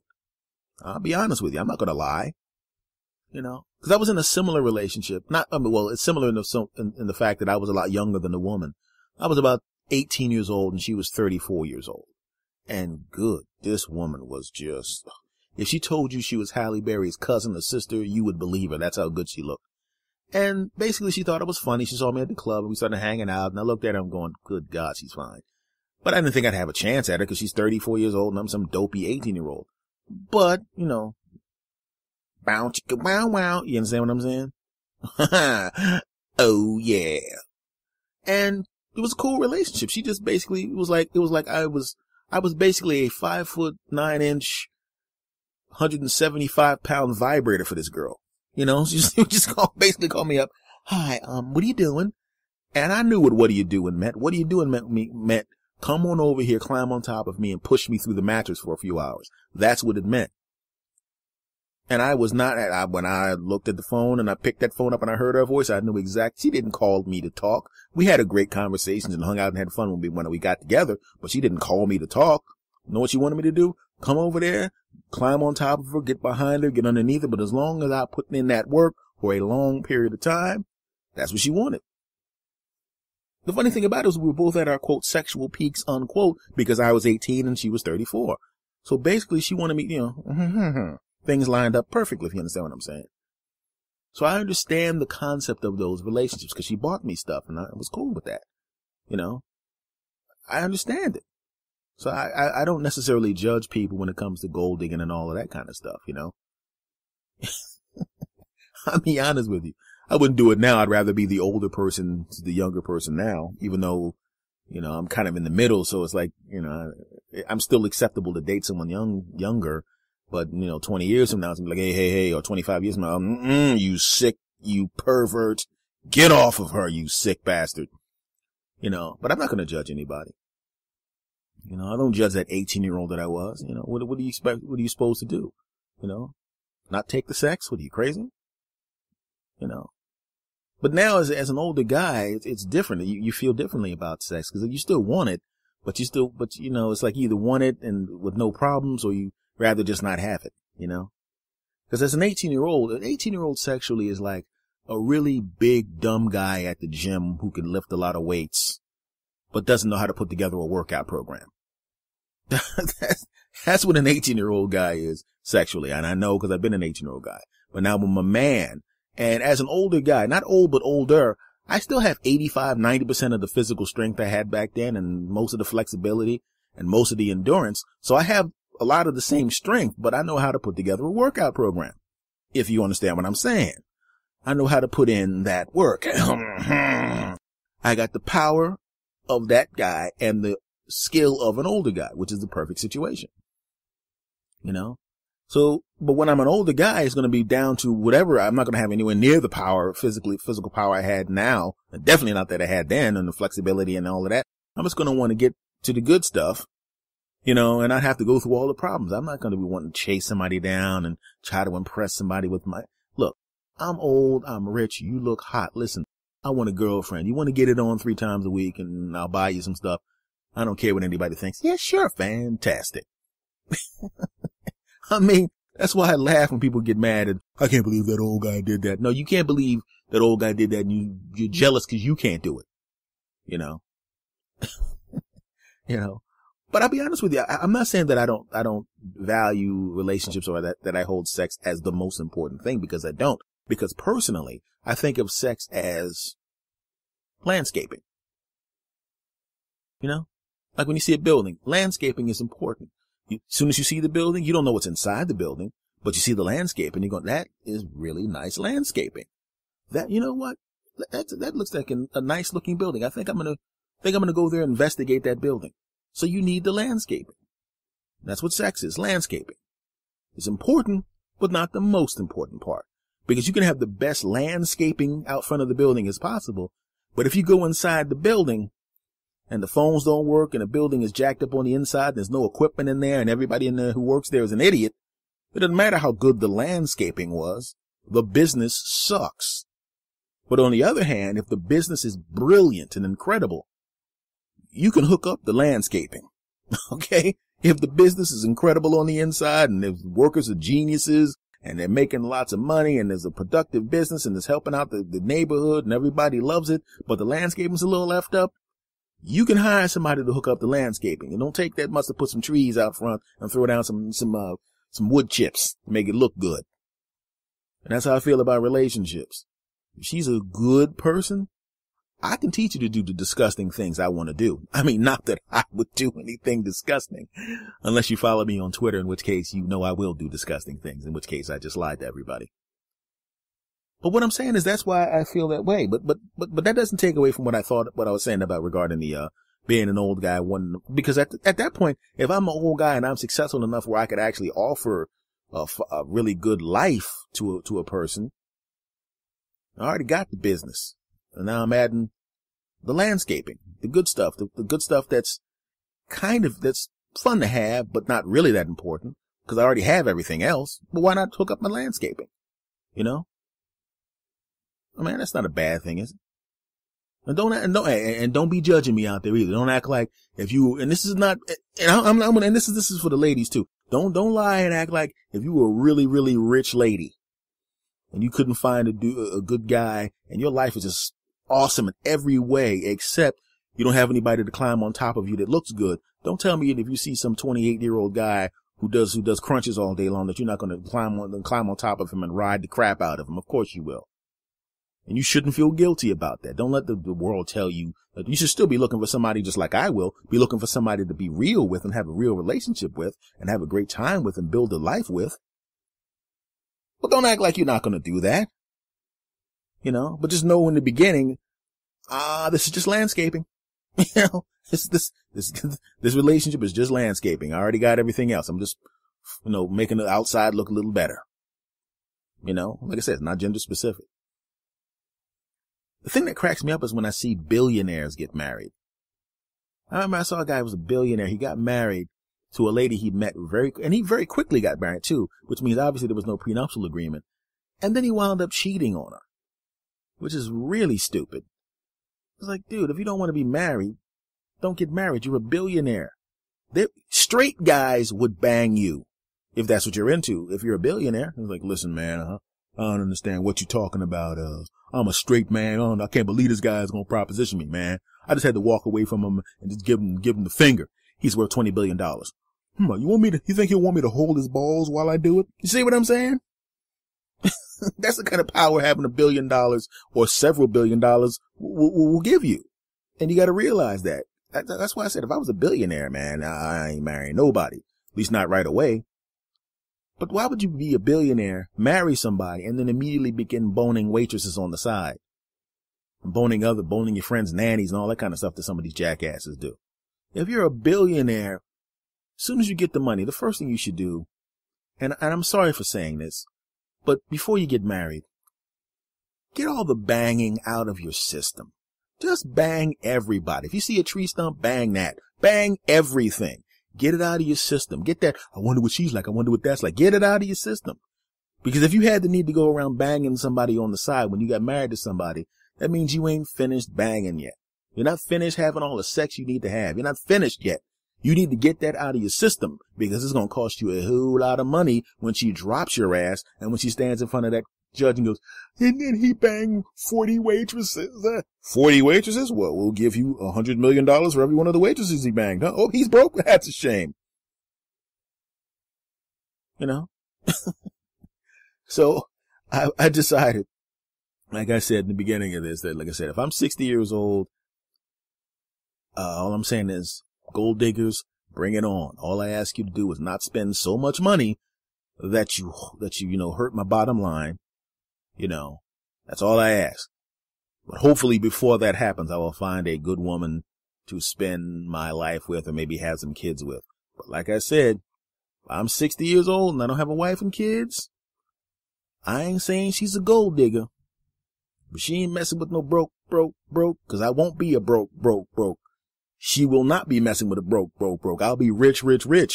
And we will be banging, often, and I won't care what anybody else says. Yeah, I said it. You know what I want to talk about this time? I'm going to tell you an old stand-up story. And the reason I bring this up is because I saw something that kind of disturbed me. Not in a really, really bad way, but I saw someone being mean to someone, and it kind of brought up bad memories for me. It was someone who was just being nasty for no reason. And it just reminded me of something that happened to me when I was doing stand-up a long time ago, near the beginning of my stand-up career, I should say. There was a club I played in Philadelphia. It was one of the first clubs I ever played, and still a place that I fondly remember because, I met a lot of my good friends who either performed there or worked there. And I remember it was a while ago, and it was quite a while ago, actually, to be honest with you. It was the 80s, the late 80s. And, I was a kid at the time, but I began performing. And,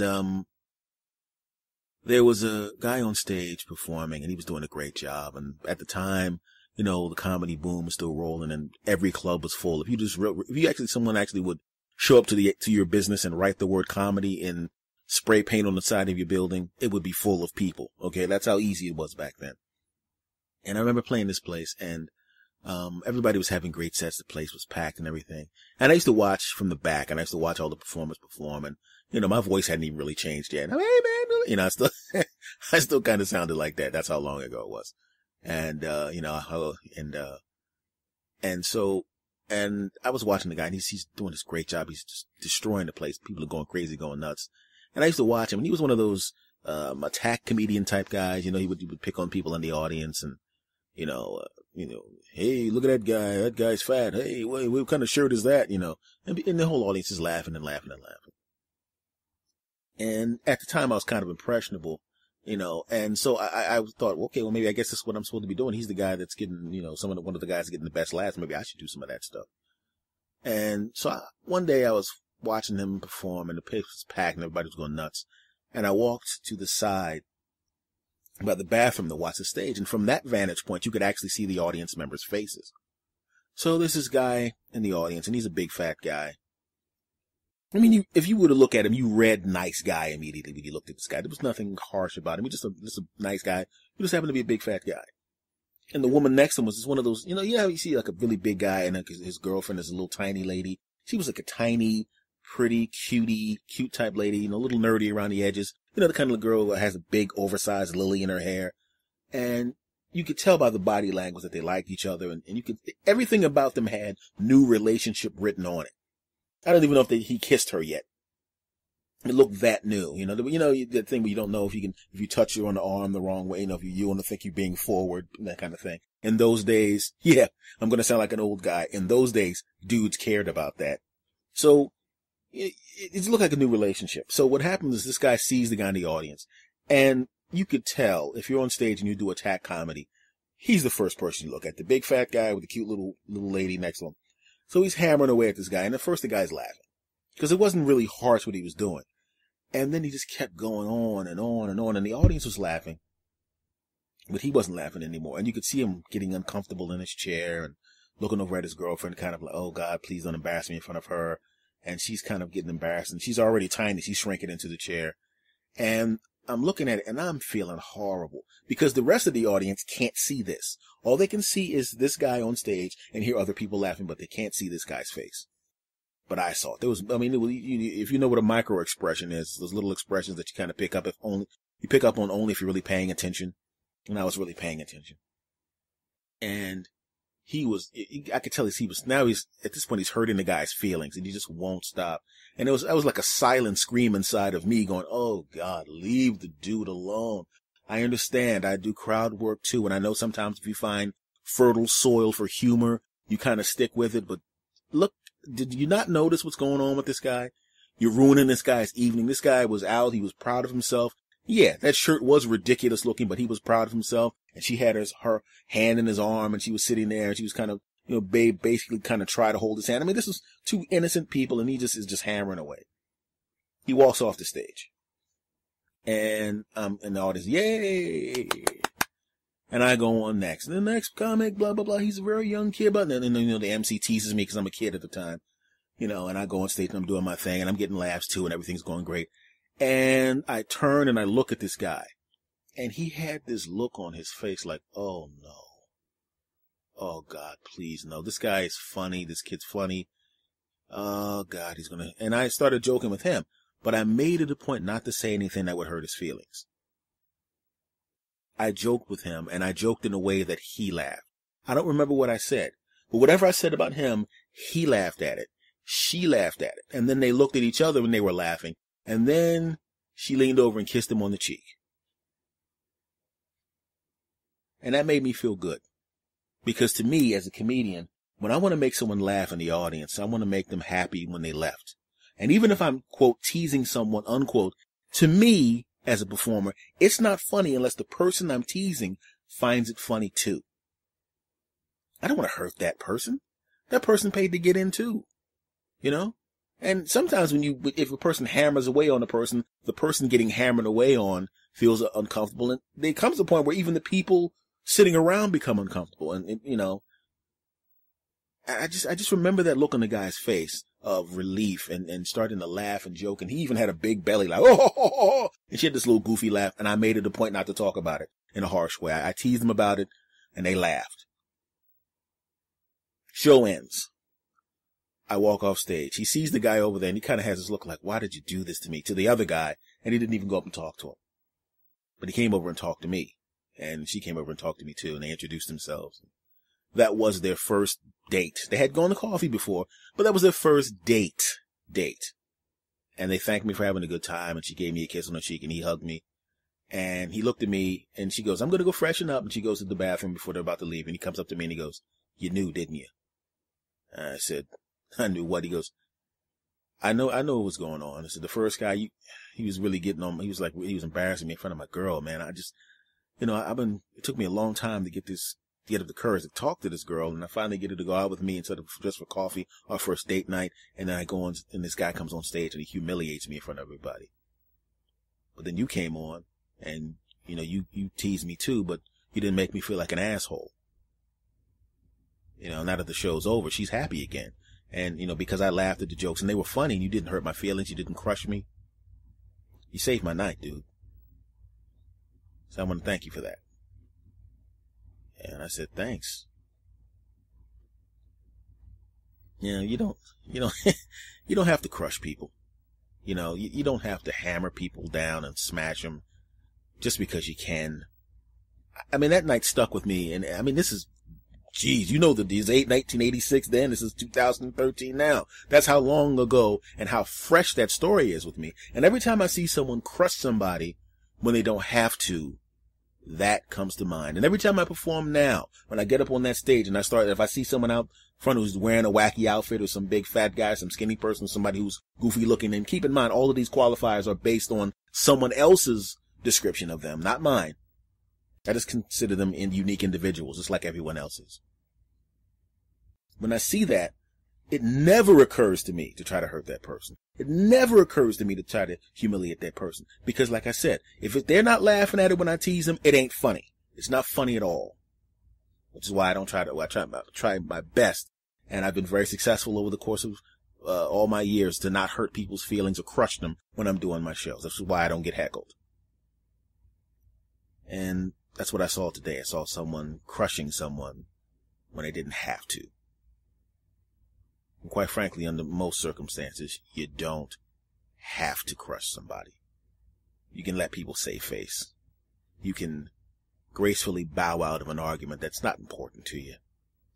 If somebody makes a mistake or says the wrong word in a sentence and you know what they're talking about, don't correct them in front of everybody to show how smart you are compared to them. What does that do for them, or what does that do for you? Nothing. And that's what came to my mind when I had that moment, when I saw that thing. It took me back all the way to 1986, to the moment where a guy said, "You saved my night," because I was getting humiliated, and you made it funny. You made us laugh again. You made her basically forget about what happened before. You saved my night. And if you really think about it, when you have an opportunity to either make someone feel bad or make someone feel good, you may be saving that person's night. You may be saving that person's day. You may be making somebody feel a little bit better than they would have. And if you have an opportunity to do that, why not do it? Who the hell wants to make someone feel bad? I can't think of anybody that's not a nutcase or an asshole that wants that to happen. And that's how I carry myself when I perform, and that's how I carry myself in real life. If we ever meet, you'll find that I'm a pretty nice guy. So, my friends, cats and kitties, dudes and dudettes, I would just say this. If you have an opportunity to be nice to somebody, to, quote, save their night, do it. It'll make them feel better. It'll make you feel better. And if we all did shit like that, everything would be better. Not naked woman in my lap going, "S. Anthony, you're the greatest," better, but better. Because women, when they're on my lap saying, "S. Anthony, you're the greatest," that's much better than helping that guy. I gotta be honest. I know this is a nice story, and, helping that guy. And that's a true story, by the way. I didn't add anything to the story. I told you exactly what happened. And that still felt great. Even now when I talk about it, it feels great to be able to have done that. But, like I said, not naked woman on my lap going, "S. Anthony, you're the greatest," great. That's much better than that. If there's any half-naked women who want to sit on my lap and say, "S. Anthony, you're the greatest," please feel free to do that. I'm open to that because I like to give back to you. I want to help you. So, Nate, okay, I don't think anybody's going to buy that. But just, the offer's open. The lap is here. I just embarrassed myself, didn't I? I had this nice story, a nice true story about something good I did as a kid that changed who I am as a person. And then I turned it into some disgusting plea to get half-naked women to sit on my lap and tell me I'm the greatest. I am so ashamed of myself. I'm much better than that as a person. You can't see this because this is a podcast, but I'm actually hanging my head in shame. Let me just sit here for a moment, silently, and ponder the shame of what I just did. Women, I am absolutely not ashamed of that. I want you on my lap because... Wait a minute, when you whisper, everyone can hear it? I thought when you whispered, only hot women can hear it. Oh, that's the other program. Oh, okay. So basically, I just embarrassed myself again. Is that what you're saying? Oh, Jesus, is bad. All right. I'm out. Okay, guys. Let me ask you this. Do you guys eat food off of lunch trucks and food carts? You know, I know if you're in a major city, I'm originally from Philadelphia, so obviously I've eaten food off of lunch trucks and food carts, and I'm a comedian, you know, and I'm between shows right now. I'm writing a new show. That's why you don't see me out there out and about. But, you know, when I'm out there doing my thing, you know, you're always in a different city and you get to go to the food carts, and the food carts are a big thing now, especially in places like New York and Philadelphia where, you know, it's like they're like rolling 5-star restaurants now. You go there, they're awesome looking places. You're impressed with what you see. You think they're great. The guy is an actual chef. The lady's an actual chef in there taking care of business. And they have my degree of some double chef school where I have majored in making food that makes people want to bang it because that's good and that incredible, you know.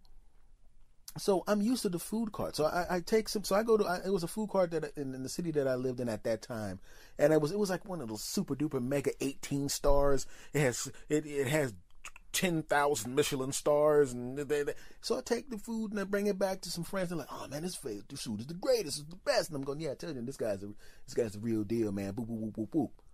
So what happens is one of my friends decides that he goes, "Yeah, man, you got this little flashy carts downtown, man.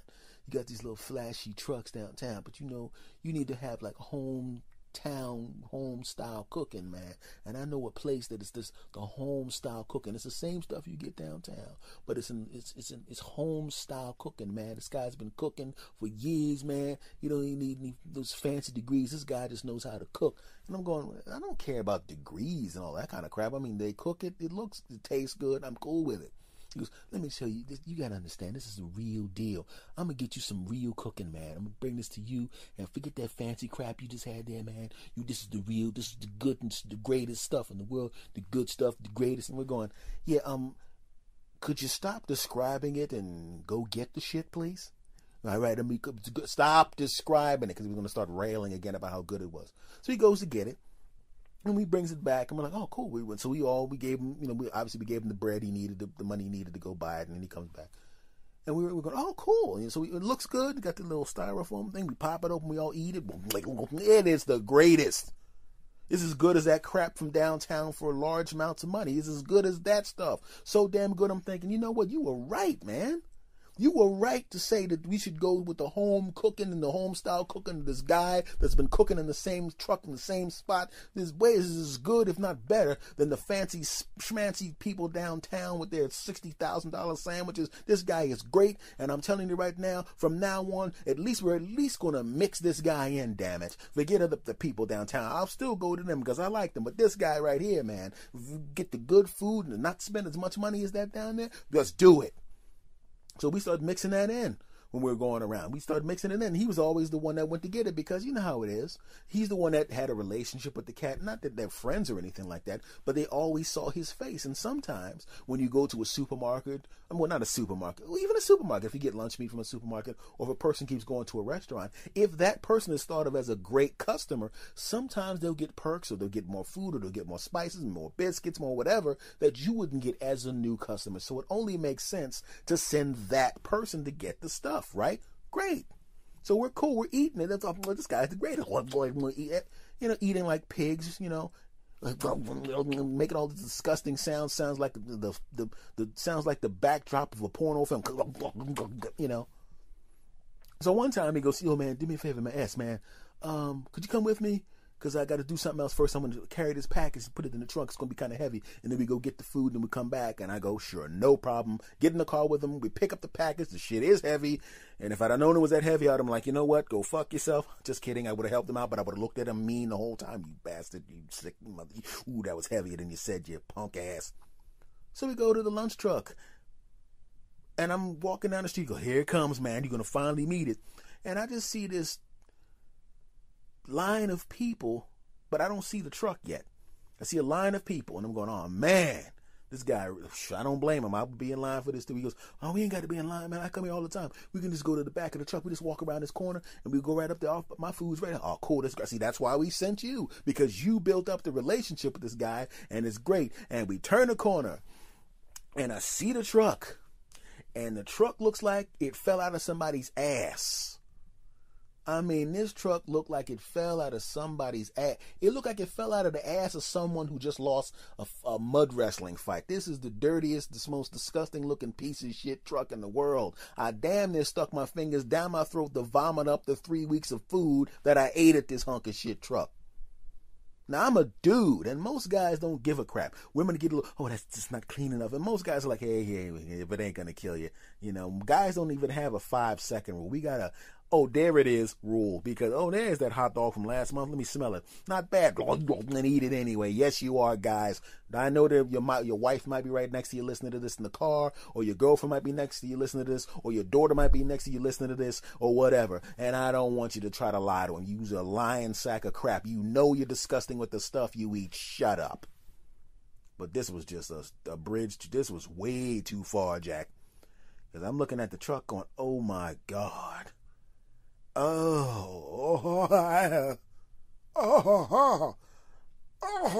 was dry heaving as I walked towards the truck. And I'm looking at all these people standing in line, and they look like business professionals and highly educated people. And by highly educated, I don't necessarily just mean they have master's degrees and bachelor's degrees. I mean highly educated people, evolved human beings who are open to knowledge, who are open to new ideas, who are smart people just in general. That's what I thought of these people. But when I saw these jackasses eating food off of this truck that looked like it fell out of somebody's ass who's just lost a mud wrestling fight, I looked at them and I'm going, I don't even respect you as human beings. I would have respected you more if there was a dog strapped up here and you just walked up and licked the dog's leg for lunch. At least the dog allows itself to be washed on occasion. But this truck has grease on it. I guarantee if you scrape some grease off of the side of this truck, you'd see Richard Nixon's fingerprints in there. That's right, I said it. Get the hell out of here. And he's smiling. I'm going, no, you're buying one less plate of food here, Jack. What are you talking about? I'm going, this truck, this nasty ass truck is the truck you bought the food that I put in my mouth? You bought food from here and look at this guy right here. This guy probably, if you walked up to the guy cooking his food and asked him when he sneezes, does he use a Kleenex? He would go, what's a Kleenex? And then wipe his nose in his freaking sleeve. Oh my God, those are not sleeve, those are his arms. Oh, that is even more disgusting. And you brought that food for me, you sack of shit. So I let him buy the food for himself. He still bought the food for the other dudes. We go back to the place. On the way home, we go to the clean truck to get my stuff, and they're all looking at me. Why'd you buy that? Why'd you waste all that money? And I said, really? And I showed them a picture of the truck on my phone. And they all vomited on top of their damn food, which actually made it look better. The hell out of here. This truck was gross, and this fool I feel mad that not only that I ate the shit, but I paid for eating for that. This is the kind of restaurant that was so busy, they probably had to hire an extra person just to spit in the food. That's right, I said it. They probably got somebody spitting in the food. And quite frankly, the spit would be the most hygienic stuff in that crap, damn it. You know? And what I didn't tell you was one of the people in line was a health inspector. I'm going, a health inspector. They're going to shut this bastard down or make him clean up. And the health inspector is eating this shit. What the hell? Aren't you the health inspector? Yeah. What are you doing? Ordering. So you're not going to shut this place down? Hell no. I would shut it down, but the damn sandwiches are incredible. Besides, he bribes me, so fuck you. I went, all right, business is business. So the moral of the story is, if you have a friend that's an idiot, and he recommends something that's going to be put in your mouth, something you have to touch, follow the bastard and find out where it came from, because you might be eating sandwiches with armpit chips in it, this sick bastard. Damn it. Even remembering this story makes me want to hurl.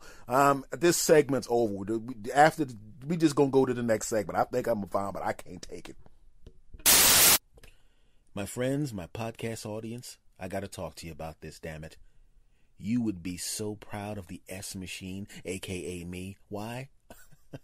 Not the obvious reason, not because of my genius podcast and my incredible comedy and the genius, insightful genius work and thoughts and things of that nature. No, damn it. Not just that. I expect you to be proud of that. Proud, damn it. But I'm proud of, you should be proud of me for something else entirely. That's right, I said it. I actually walked into a dollar store, walked around, and walked out and didn't buy a damn thing. That's right, I did it.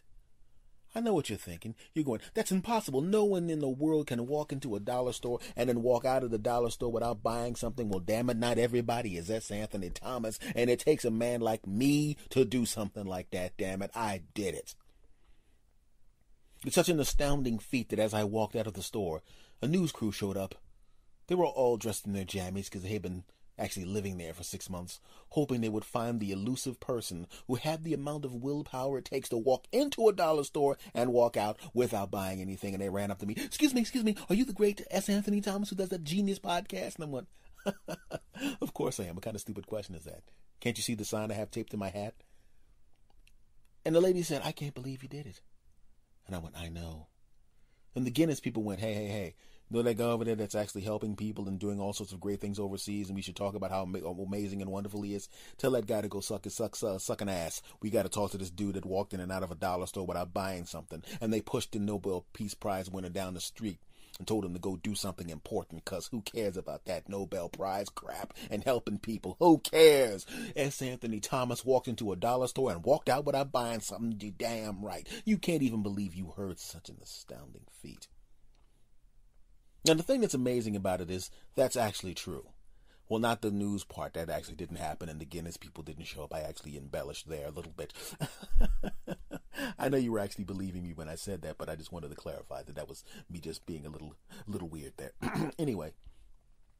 But the thing is, it really is difficult to walk in and out of a dollar store without buying anything. I know that if you have a dollar store, I don't know when some of the, for the people in the United States, you have dollar stores most likely around. For the people in other countries, you know, Australia, UK, maybe Canada. Well, Canada, you probably have dollar stores there too, and whatever other countries you're listening in. I don't know if you have a dollar store. A dollar store basically means things in the store cost $1, $1, a US dollar. That's what it means.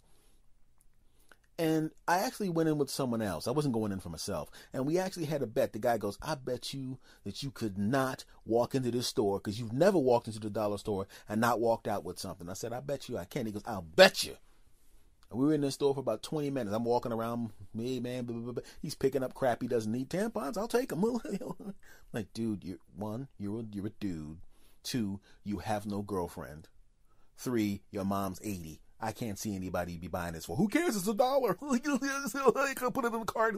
I'll take 10.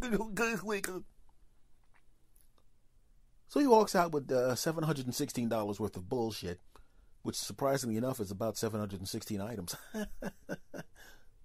And I walked out, and as I approached the door, he goes, oh my God, you're going to do it. And everyone in the store stopped, and they looked at me, and they went, this man was in this store for 15 minutes watching his friend buy crap he doesn't need.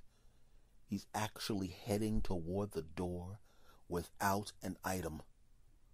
And as I got closer to the door, I looked back. And much like when a person is on a football field and the defenders are so far behind him they can't catch him before he gets into the end zone, I turned around with my back to the door, looked at them, smiled, and walked out the door backwards while I pointed to everyone in the store with that Isaac from Love Boat point. They're like, yeah. And I walked out backwards because I'm that damn good.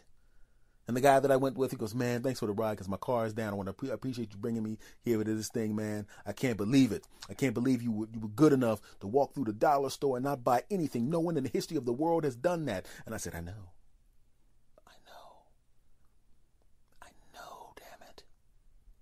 And I stood there for a while in the parking lot looking to the sky with my hands on my hips, celebrating my amazing feat, something that's never happened in the history of mankind. And then my friend goes, well, you won the bet. And he handed me $1. And I walked back in and bought some tampons because they were just $1. They were just $1. So I just went in and bought the tampons. Okay, that did not happen. I did not go back in and buy tampons. I bought a bra for $1. That did not happen, but I like to squeeze on the bra and pretend there's a woman in it. Okay, that also did not happen. But it was really weird because I did go to a dollar store with a friend of mine. I was driving him actually someplace else. And he goes, yeah, man, let's go to the dollar store. I go in and I literally did walk out without anything. And people were going, you didn't buy anything? They were looking at me strange. I was joking around about that. But the thing was, that's one of the few stores where most people literally can't walk in and not buy something. It's just almost impossible to do that, you know? It's like when you have a girlfriend or wife, a lot of the times they will do, when you go shopping with them, they'll go stores where you can actually, technically it's okay to go into the store and not buy something. You can go to a Best Buy and walk around and not buy anything because those things cost some real money. You can go to a Sears or a Target or even a Walmart and look at stuff and not buy it, because you're going to, oh, that costs too much, or, oh, one of the things I don't understand is people that do that window shopping crap. I don't get that. Every girlfriend I've ever been with has always gone window shopping. I don't understand the concept of window shopping. Those two words shouldn't even go together. Now, the window part makes sense. There's a window there. I understand that part. Window, there's a window. I understand it. Shopping, you're not shopping. You're looking at shit. You're looking at stuff. And a lot of times they go window shopping for stuff they're not able to afford and will never get, or don't really want, but just want to look at it. I'm sitting there going, we got in the car, you got all dressed up, and you spent 45 minutes getting ready, and it made me miss something. And I thought we were coming to buy something, and we came here to just look in the window. I mean, it'd be different if we were coming here to buy something else and to do something else. And while we were here, you saw something and went, hey, that's interesting, and then went looking at it. I mean, that I understand. I've been there before. I've gone places where I was walking around a mall or something, and then I saw some electronic equipment in the window, and I saw it and I went, that looks interesting. Let me take a look at it. Let me read the stats on this because it's right there in the window. I've done that. But I've never gotten all dressed up, got my best suit on, and oh yeah, put the thing and shaved up, clipped up everything, got the thing, the hair going, got the sunglasses, got the smooth watch on, put the new shoes on, got to put the perfume on and come down, yeah, and then go into the mall and going, all right, I'm here. Let me look at some stuff I'm not going to buy. Oh man, that stuff looks good. It looks real good. Okay, now that I've seen it, I'm now going to go home because I really didn't even come here to buy it. I just came here to come look at some stuff. Yes, I could have looked at it on the internet, and or more importantly, I could have just not come here at all because I'm never going to buy that. But I decided to get all dressed up in my best clothes and look good and put the perfume on and put the new shoes on and put the suit on and come down here and look at some stuff. They shouldn't even call it window shopping. They should call it window looking at shit you're not going to get, because that's what it is. It's shit you're not getting. Why am I here, damn it? That's what I'm thinking. Why am I here? Window shopping is never and can never be the meal. The meal is actual shopping. Going there with some money in your pocket with the credit card. I'm going to go get some stuff, and then you do the window shopping. You do the window shopping when you're on the way there. You do your window shopping when you're walking out. You do your window shopping if it's a store next to where you're actually going to make a purchase, but you don't make a special trip of just window shopping. That doesn't make any sense, and it needs to be stopped, damn it. Forget all these laws about all these other crap in Wall Street. Oh, you're never going to stop people from Wall Street from being a bunch of thieving bastards. They're always going to be thieving pieces of shit. You know it. And damn it, I know it. They're thieving bastards. But what you can stop is having dudes have to go window shopping. I would never ask a woman to go window shopping with me. Listen, I'm going to go down there and look at some new podcast recorders and some new electronic equipment. Would you like to go down there with me? Oh, sure. You want my opinion on it? Oh, no. I just want you to stand next to me while I look at it and imagine being able to afford it. And we're going to do that for 3 hours. Hey, what's with the mace? Put the mace down. Put the mace down. Because that's what happened. They would mace you. Trust me. They will mace you. They're not going to mace you like you're some kind of murderer or something. They'll just mace you just enough to piss you off. Because you actually belong to them. So they're not going to hurt you bad. But they will mace you. They might put it on your shirt and then kind of put their hand in front of your shirt. And you know how you try to waft the flavor up when you're smelling something? To waft the smell up when you're standing over a meal and you just want to wave your hand to get the smell to go to your face. They'll do that. They'll spray the pepper spray on your stomach and put your hand over your stomach and try to wave the pepper spray into your nose. Because they don't want to hurt you bad. They just want you to make you feel uncomfortable. According to what other people, what's happened to them. Because that's never happened to me last month. Anyway, what I'm saying is, damn it, the window shopping is an add-on. It can never be the main thing. The window shopping is like the magazines at a supermarket, damn it. You're in line at the store to buy products, to buy food, and the damn magazine is right there. You pick the magazine up, you read it. You're not spending $8 on that bullcrap magazine to find out that President Obama has 6 heads and Michelle Obama is a professional juggler on the side. Those made-up bullcrap stories. Get the hell out of here. You're not buying that crap, but you'll read it. You'll read it because you're there, and there's nothing wrong with reading it because you're there. But how crazy would it be if you got all dressed up and dolled up, got into your car, drove down to the supermarket, didn't even pick up any of the products, and just stood in line reading magazines all day? That would be crazy, wouldn't it? Of course it would. Unless you like having supermarkets, security guards drag you out and smack you around and throw you through the glass window like your Axel Foley in the 1984 hit Beverly Hills Cop, damn it. Yes, I made an old reference. Shut up. You wouldn't do that crap. No, hell no. Why? Because just like window shopping, the magazine is an add-on. It's something that happens while you're doing something else, you bastards. When you go to McDonald's, who is ever in the history of the world? I think more people have driven to McDonald's just for the apple pie than people that have gone out of a dollar store without paying for stuff. Of course, it doesn't happen. It never happens. No one gets into their car and goes, you know what I really would like? I would like one McDonald's apple pie. So what I'm going to do is I'm going to drive out and get this pie that's the size of a half a deck of cards. That's exactly what it's worth. Of course, the amount of gas it's going to cost me to drive all the way to the McDonald's is worth more than the damn pie, but I'm going to get the pie anyway. Of course, I'm going to buy the pie, and because I love the pie so much, I'm not going to actually eat the pie until I go home, and then it's going to be ice cold, much like their fucking French fries, which get cold before you even get into out of the damn parking lot. And then what I'm going to do is I'm going to go home and I'm going to microwave the pie, and then it's going to be all dried out and it's going to be not even worth the trip, but I'm an idiot, so I'm going to do it anyway. No. You go there for a meal. You go there for your damn hamburger, your fries, and your soda, damn it. And then they go, excuse me, hi, would that be all? Or would you like to have free cookies with that? Would you like to add some apple pie or cookies with your meal? You know what? I would like to add on some apple pies because it's an add-on, damn it. Just like window shopping is an add-on. It's an add-on, damn it. And don't ever let anybody tell you different. I know your girlfriend's going to make you go window shopping. It's okay. If it's Christmas time, go window shopping with her. And then when she asks you, what do you get me for Christmas? Go, you know what I got you for Christmas? That 3 hours of window shopping. That's what you should say that.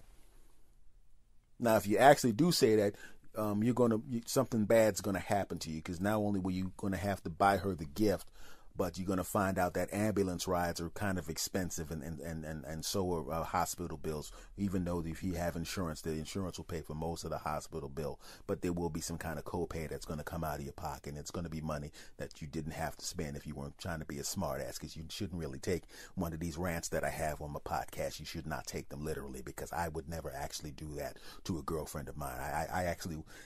I'll actually go window shopping because I'm not nuts. You probably can't tell that there was a pause in the podcast a moment ago. Maybe you heard the doorbell ring, but how dare the UPS man come to the house and bring me something that I purchased at a time when I'm recording my podcast. Damn it, maybe I'm going to start doing some window shopping. Because when you window shop instead of really shop, UPS guys don't come to your house and bring you stuff that you bought. The UPS guy's never going to come to your house and go, hey, here's that stuff you were just looking at. I know I'm interrupting your podcast by delivering this, when I said I was going to deliver it, but damn it, I'm delivering it. It wouldn't happen. Everything I just said about window shopping, forget it. Go window shopping, damn it. Just kidding. Do not go window shopping. If you really think about it, guys actually do go window shopping. There is window shopping for guys. Window shopping for dudes is strip clubs. And it's really one of the dumbest things that you can do as a dude, if you really take it seriously, Because if I see a woman naked, me personally, if I see a woman naked dancing to music, sweaty and gyrating, I'm going to want to get it on with her. And I don't go to strip clubs because, to me, like I said, it's window shopping. You're a naked woman and you're gyrating in my face and there's music playing and you're doing handstands and all of that kind of stuff. The S machine is going to want to go up in that garage with his vehicle. You see those guys, look, the girl that, she really likes me. Boom, boom, jiggity, boom, boom, boom. She got her butt in my face. Boom, jiggity, boom, boom. Put some money in there. Boom, jiggity, boom, jiggity. I have no money left, honey. Want to dance? Where you going? Where you going? Because of the money gone? The money's gone? That's it? That's really? I'm going to go to the ATM machine to get some more money. Oh man. Hey, more money. Boom, well, she's back. Boom, boom, jiggity, boom, boom. Oh man, boom, boom, jiggity. I thought she didn't like me. Boom, boom, jiggity, boom, boom. And as it turns out, she does like me. Boom, boom, jiggity, boom, boom. I have no money left. Where you going? Oh shit, I gotta go to the ATM machine so she'll like me again. Right?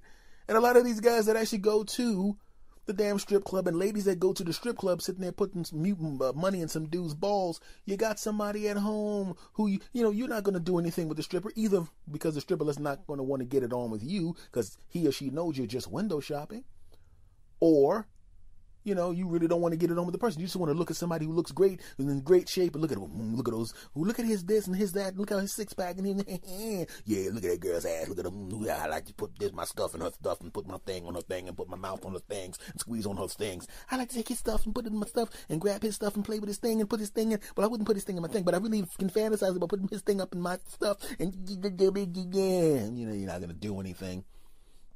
And then when you think about all the money you spend at a strip club, this is actually dumber than going window shopping, because this is window shopping that actually costs you real money.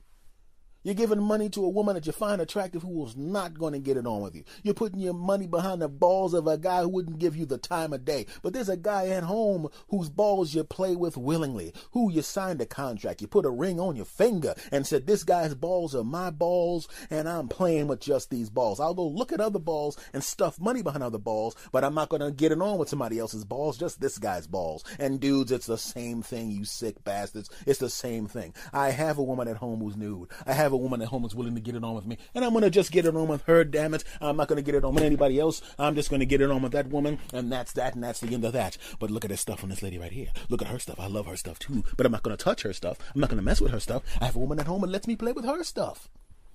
And when you think about by the way, if you heard me rustling, that's because I was so enthusiastic about this incredible rant that I'm on that I almost fell out the chair. You see, most people wouldn't be honest enough to tell you that. They would try to be cool and play it off. And I probably shouldn't have told you that, because this is not a video podcast. You didn't really know that I was sitting here looking cool and then almost fell off the chair and busted my ass. But you know what? I like you guys so much, and there's been so many new people coming along. I feel comfortable enough to let you know that me, the S-Man, was sitting here looking cool, recording this segment of his podcast, and almost fell out of the chair and busted his ass. But because I am cool, I caught myself at the last minute, and I still kept talking. That's how good I am, damn it. Back to the rant. But if you're sitting there putting your money in the balls of another dude or in the boobs of another woman, think about the amount of money you spent just because that person has a nice body. Do you realize if you took that exact same amount of money and put it in a jar and saved it up, you could have bought your spouse and yourself a damn gym membership, and then both of you would have the same bodies as the people who you're giving the damn money to. And then you'd have that exact same body as the dude who's up there with his money behind his balls, and she'd have the exact same body of the lady who you stick in the glitter, between the glitter boobs, and then you could put money in each other's butts and boobs and six packs and stuff, and she could put money under your balls because you got a six pack, and you could put your money between her now healthy, fit boobs. Damn it. And then you could actually get it on with the person with the nice body instead of fantasizing about them while you get it on with that slob you're married to. Yeah, that's right, I called your husband a slob. And yeah, that's right, I called your wife a slob. I'm just kidding, because I'm a bit of a slob myself, but I'm getting in better shape. Fuck y'all. Now listen. So the moral of the story is, my friend, don't go window shopping. And if you go to the dollar store, keep it cool. Don't be like my jackass friend buying 665 tampons because they're cheap. That's dumb. Be like me. Just buy 10 tampons because they're cheap, because that's smart. And if anybody needs any dollar store tampons, let me know, because I got like 10 of them here. I don't know what the hell I was thinking buying this bullshit. That was just stupid. Segment over. All right, guys, you know what I want to talk to you about today? About how we should make sure before we react to someone who we think is racist, let's make sure they're actually racist first. Because if they're actually racist, then you can blast them. If they're not racist, don't waste your time. And this is the story. At the time, I'm a young kid. I'm maybe 17, 18 years old. And I was doing some open mics and some showcases in my hometown of Philadelphia. On the show also was a little Italian kid who, he was a little kid, and he wanted to try stand-up, and he saw me do a set, and it was a packed house, and it went well. And, I guess I became like a hero to him or some crap like that, because he was a young kid and I was an older kid. I was 17, 18 or whatever. His dad liked my set also, and he was with his son, obviously, because, you know, you have to accompany the kid. And he comes up to me and goes, "Hey, you're funny. I like you. You know, Frankie likes you. Look, I'm doing the show this Saturday. You want to come in or do a couple minutes? It's outdoors. You know, we're the band there, but it's a festival. It's the Italian festival. You can come down, do a few minutes. I'll give you a couple $100. All right?" So I go, "Yeah, sure. No problem." I show up. And it's like I said, he said, it's the Italian festival. And there's a lot of people out there, you know, they're all wearing their flags. I don't see any brothers there but me, you know. So I go there and everybody's cool. Everybody's really nice. Just a really great group of people, you know, just really nice. There's a technical problem on the stage with the band's equipment. The microphones work, but for some reason they can't get the music to come out. So it was something going on. I don't know exactly what it was. So I go on and I'm doing my thing, and there's a couple hundred people out there, and I don't know what to expect. And I walk out, and, you know, they were really, really nice. I don't know why they were so nice to me. And they were, you know, "This next guy, you see them at the Comedy Works in Philadelphia, blah, blah, blah. Here he is." And he introduces me. I walk out. They're clapping. Yay.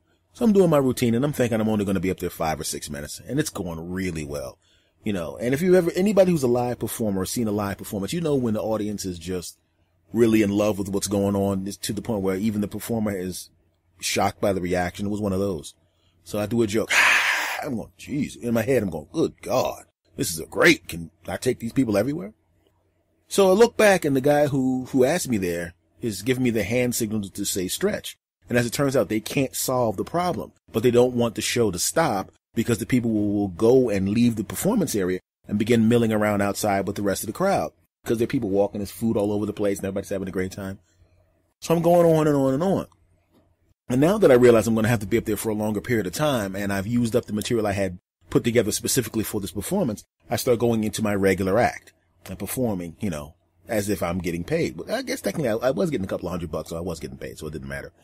So I'm really going for it now. And now they're even going more crazy. And what I started to notice which was amazing, was the people that were walking along the street outside were hearing the laughter and applause coming from this area, and they started to slowly pour in. And then they joined the crowd, and then they're laughing. And then some people walked out and got more people.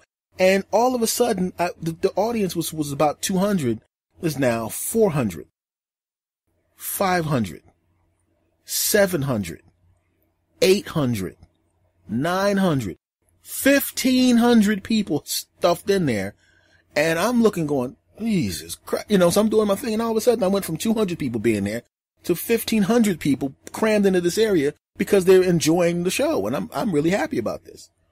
The other the thing that was hilarious was there was these greased poles. I don't know what the hell was going on there, but there were these dudes kind of climbing on top of each other, reaching up to get some meat that was hanging up. I don't know what the hell the deal was with that. And they stopped, and they were watching me. I'm going, what the hell is going on here?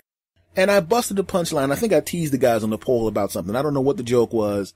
It was something like, you can get that meat at the supermarket. Why the hell are you going through all of this? They laugh, and then they fall down. And I'm going, oh man, it's the greatest. So I leave the stage. Hey, everybody's clapping. It's going nuts. It's great. And all these people there, and I'm really proud of the thing. I walk off the stage, and there's the little kid, Frankie. And his eyes are huge because now, you know, he saw what happened, and my eyes were huge because I couldn't believe what just happened. I'm walking off, and now you know how kids are. He's walking backwards, and he's being really gracious with everybody because his dad was the one that put that section together and didn't expect a crowd that size. So he's walking, he's offering people food. Hey, you want this? You want that? And the way it was set up was there were 2 tables along the way out of there. And on one table they had meats and things of that nature. And on the other table they had dessert, fruit, and things of that nature. So he's, you know, kids walk backwards and they're singing and, hey, how you doing? Hey, you want some of this? You want some of that? He's offering, somebody comes up, you want some ham? Because the ham just happened to be next to him. And he turns to the other side. You want some, you want some bananas? You know, because that was what was on both sides of him. On one side was ham, one side was bananas. And then that person goes, oh yeah, sure, Katie, I'll take that. The next thing he's backing up and he sees somebody else. Hey, do you like the show? Yeah, I know him. And hey, do you want some? And then he would point to the meat. Do you want some fish? And then he turned to the other side. Do you want some? And I think it was, I don't know, apples, whatever it is. And the kid, and everybody's trying to be nice to the kid. Yeah, sure, kid, I'll take that. He sees me. Hey, how you doing? That was great. Oh, that was great. And everybody's looking. And because they had just seen me on stage, everybody, you know, after a show, everybody looks at you and smiles and nods like, yeah, give you the thumbs up. So now, because I had just walked off the stage and these people had just seen me there and we're all there at the same time, they're all kind of staring at me. So the people that were just watching me for about 45, 48 minutes on stage and loved it are now staring at me as I'm walking, and this kid's, yeah, woo, woo, woo. You know, like, yeah, give me that thumbs up. I'm like, yeah, this is great. Thank you. I'm giving the silent thank you. So the kid doing exactly the same thing to me, being gracious, backing up, and he then offers me 2 things. But it just so happened at that specific moment, hey, you want some of this and some of this? As it turns out, it was very, very unfortunate food and fruit placement. Because what he said to me was, hey, you want some chicken? Which was what was on one table. And then he turns to the other table, and some watermelon? Now that was a complete fluke. It just so happened that at that moment, my walking and him walking, we just happened to be between fried chicken and watermelon. That just happened to be there. And I have never seen that many people who were that loud and go, yay! Whoa, yeah! Clapping, cheering, stomping, high-fiving. That group of people, that loud, were silent. And I'm telling you, I think somewhere outside, I think I heard an ant fart. I think I heard the heartbeat of someone about 6 blocks away. And I'm not sure, but I think I heard the future. It was like a pin could drop and would be deafening. That's how quiet it was. And the kid didn't, and everyone's looking at the kid, looking at me, and they don't know. They're like, oh shit. Oh boy. Oh God. Oh no. Oh. And I looked at the kid and I gave him a hug and I said, you know what? The chicken I like, but I'm really more of a grapes guy. And then I started laughing. And then his dad, who had just seen that and was also wide-eyed, mouth open, he started laughing. And then I picked the kid up and I put him on my shoulders and said, come on, let's go get something to eat. And then everyone went, you literally could hear this large group of people go, and then they went back to regular chatter level. You know, and that was one of those weird moments where something happened that was just a complete fluke. It was a fluke. Literally, this was a massive table on both sides. And it just happened at that specific moment. I happened to be standing between chicken and watermelon, and this gracious kid who really loved me and thought I was his hero offering me food and fruit that he had offered everybody else. But this was just the worst place, the worst place in the world. If he had asked me a second earlier, it would have been, I don't know, fish and some fucking pineapple. If you'd asked me a second later, it would have been, hoagies and fucking some sodas. But just that one moment. And it just goes to show you how weird it is when something happens that people might think is racist, but it isn't racist. And we have to be careful about that. Because I see a lot of times in the media where people will just blast somebody for being racist or blast somebody for being something that they're not without taking very, very careful and close stock of the situation. Look at it carefully first. Check out what's happening carefully first, because it may not be a bigot. It may not be racism. It may not be that. If it's not that, let it go. It was an honest mistake, if that's the case. Now, if it is racist, then get in their ass. If it is homophobic, get on them. If it is misogynistic, get on them. If it is bigotry in any way, get on them. Let them know you have the right to say that, and I have the right to tell you that you're wrong for saying that, and this is why. Because that's the way it should be. But we have to be very, very careful that we make sure that we don't accuse people of something that they didn't do and accuse people of being something that they aren't. That kid wasn't racist. Like I said, we just happened to be there. And quite frankly, the shit was hilarious to me. Because like I said, I'd never seen a group of people that were that loud. I mean, they were going nuts, and it was great because I was the reason they were going nuts. And then I was also the reason that they went really silent. And that shit was fucking hilarious. Now that kid is, I don't know how old, the kid's a grown man now. You know, we're still cool. We're Facebook friends and everything. And he goes, hey, yo, S, you know what? You remember that Italian festival I went to when we were kids? I said, yeah. He said, remember that watermelon shit that happened? I said, yeah, I do. He goes, you know what? You should podcast that, man. I said, you know what? I think I will. Well, hello. I'm S. Anthony. My name is actually S. Anthony Thomas, and this is the S. Anthony Says podcast. Before I get started, I just wanted to say one thing. First of all, thank you. If you can hear this, thank you for checking me out. I hope you enjoy yourself, with what's coming up right after this and what's going to be coming up in the future. I'm a comedian, and the title of this thing here, essentially, if you've seen the cover art, it says S. Anthony Says, comedian, work in perpetual progress. we're going to have a good time here. And there's going to be a lot of things here. There's going to be comedy here. There'll be interviews here. We're going to talk about the news. We're going to do a lot of really cool things here. And I want to thank you for checking me out. Now, just to let you know, if you're expecting to hear the exact same thing here again and again and again, that's never going to happen. I get bored easily with things, so I usually do move on to something else pretty quickly. And so we try to keep it light and fun, but sometimes we like to be serious. So we're going to have a great time here. Once again, I just want to thank you very, very much for checking me out, and we're going to have fun. So here we go. It's time for the first one. Let's get to it.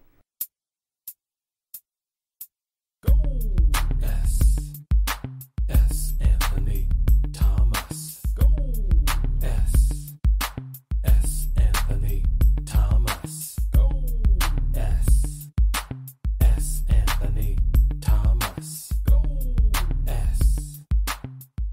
Anthony Thomas. Go ahead and laugh. I wish people would stop dissing the dollar store. There's nothing wrong with the dollar store. My friends used to give me a hard time because I would shop at the dollar store, and they weren't the only ones. At the time, I was a girl that was staying with me in my apartment. I had a better apartment than she did. She was my girlfriend at the time. And she would always go, "What are you doing shopping at this dollar store? It's gross. You have enough money that you don't have to do that. You're just being cheap. I can't believe you're doing this. You need to just stop it. And you need to," and it would go on for an hour. I mean, if she had caught me with her sister, with her mom filming it, she wouldn't have yelled at me as long and as loud as when she realized I had brought stuff. Keep in mind, this is my apartment, into my house that she was in all the time from the dollar store. "I can't believe it." And I'm like, all right. You know how guys are. Sometimes when a woman's yelling at you and giving you a hard time, you just kind of shut your mouth and go, all right, whatever. So we go to bed. And, some good stuff happens. Yeah. I wake up in the middle of the night, and, and somehow I was facing away from her. Maybe we had shifted during the night, during sleeping. And I rolled back over to, I was going to give her a big hug and, go back to sleep holding her. And, okay, I'm going to tell you the truth. I just wanted to squeeze on her butt. All right. She had a beautiful black juicy ache behind, and I wanted to put my hands on it and squeeze it while I went to sleep. Okay. I admit it now. All right. So I roll over to squeeze her delicious buttocks, and I realize she's not there. So my first thought is, wait a minute. I know she did not get up at 4 o'clock in the morning and start smoking again. No. She promised me she was going to stop smoking, and I'm going to sneak out there, and I'm going to catch her smoking on the balcony, and I'm going to read her the riot act, damn it. But that's not what I saw when I walked out of the bedroom. You know what I saw? I'll tell you what I saw. She was bent over in the refrigerator eating. And she was obviously hiding in the refrigerator because she didn't want to hear, she didn't want me to hear what she was doing. And the only thing that could have been, she could have possibly been eating is the stuff that I bought from the dollar store. The place that made her yell at me for an hour.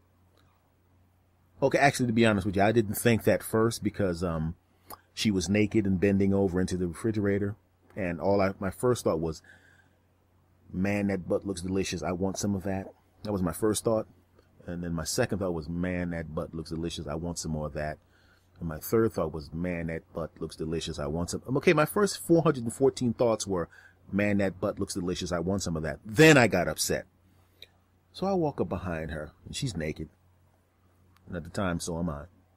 And I slide up behind her, and I poke her in the butt cheek. Of course, I didn't use my hands because there was something else available. She rockets up. Well, and she knows she's guilty. She knows she's wrong, but she screamed at me for an hour. And now she's standing there eating the stuff that I left. And I saw her standing there, and remember, she's still naked. But now she's naked and facing me, and there's mayonnaise on her mouth. And she's naked. And I'm naked, and she's there naked with mayonnaise on her mouth, and she's naked. Did I mention that she was naked? I just want to let you know right now that I wasn't angry anymore. Nope, wasn't mad at all. In fact, I forgot that I was angry, and something else happened afterwards. I took her by the hand, and some other stuff happened. I'm not going to say what happened. I will tell you what it rhymes with. It rhymes with ducking. serious ducking.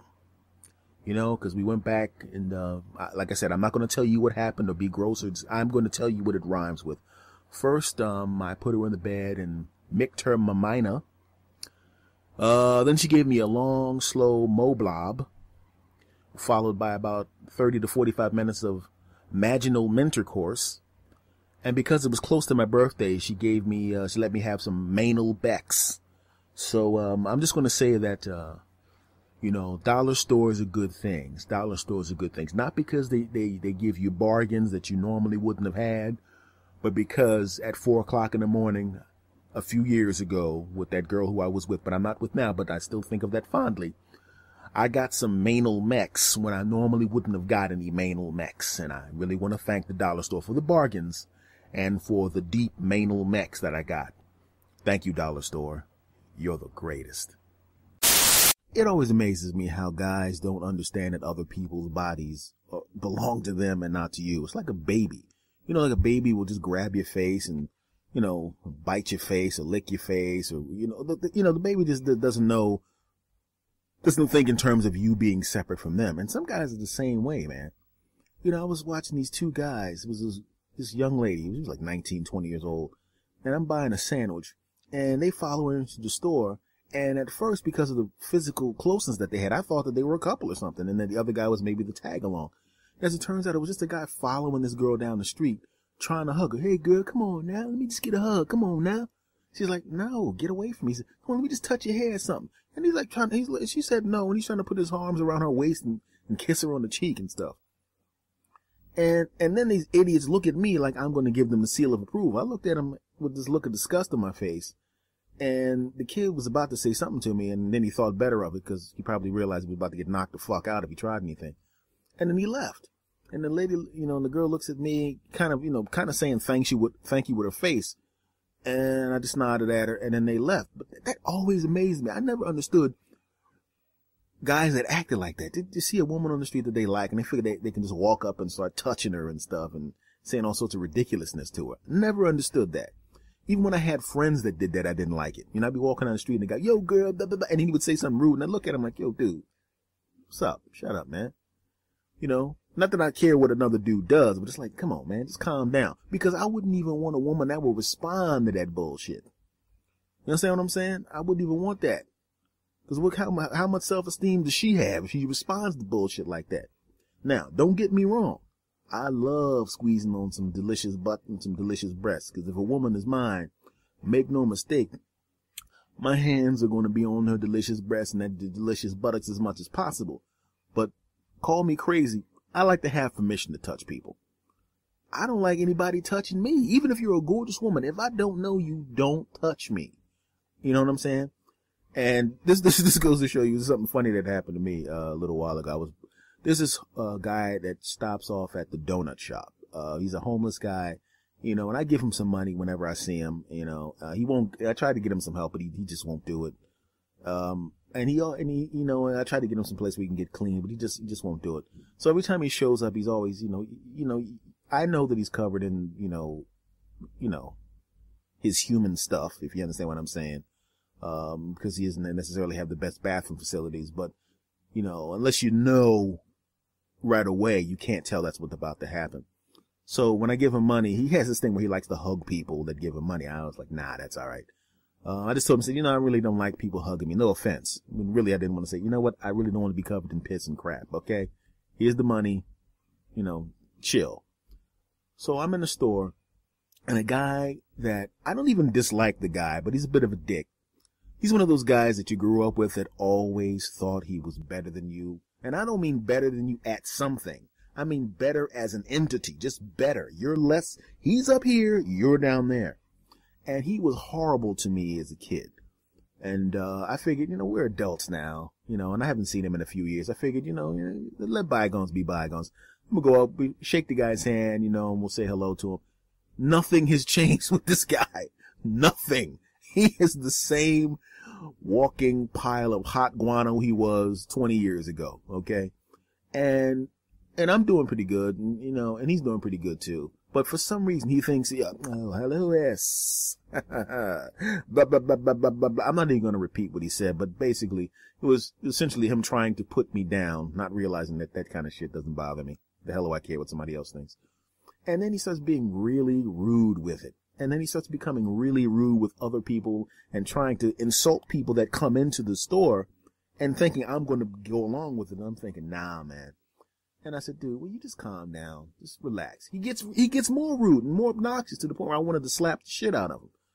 So I'm like, all right, man, you take care of yourself. And I walk out. And he's following me out being a dick. So I see the guy that I was talking about a little earlier, the homeless guy with the, the hygiene problem. And I give him $1. And all right, man, take care. And he says, okay, thanks, man. I'm walking away. And Mr. Obnoxious sees that I gave him $1 and decides he wants to one-up me. So what does he do? He goes, hold on, let me give you some real money. He actually said that. So I'm walking to my car and I'm looking back like, what a dickhead. He gives the guy the 10 and then looks at me and kind of smirks as if to say, you gave him 1, I gave him 10. And as I said, this guy loves to hug people that give him money. He gives him the biggest wrap-around bear hug you could possibly give. The kind of hug your grandpa would give you if he hadn't seen you for 5 years. The kind of hug you'd give a young child that you hadn't seen for a while. I mean, just hugged him it had to have been 10, 12 seconds. I know that because I was laughing the entire time, because I knew what was about to happen. So he goes, oh, yeah, and the guy gets off of him. And then he notices that he is now, let's just say, not the best smelling guy in the world. He stinks. Physically stinks. Which is ironic because, quite frankly, he stinks as a person also. And that was hilarious. Yeah, life is good. Hey, I almost got stabbed to death at a donut shop. How was your morning? It's not as dramatic as it sounds. This was just that I was at a donut shop this morning. This is a weird thing. And there were 2 teenage girls bragging about fighting 2 other teenage girls. Now, that's bad enough.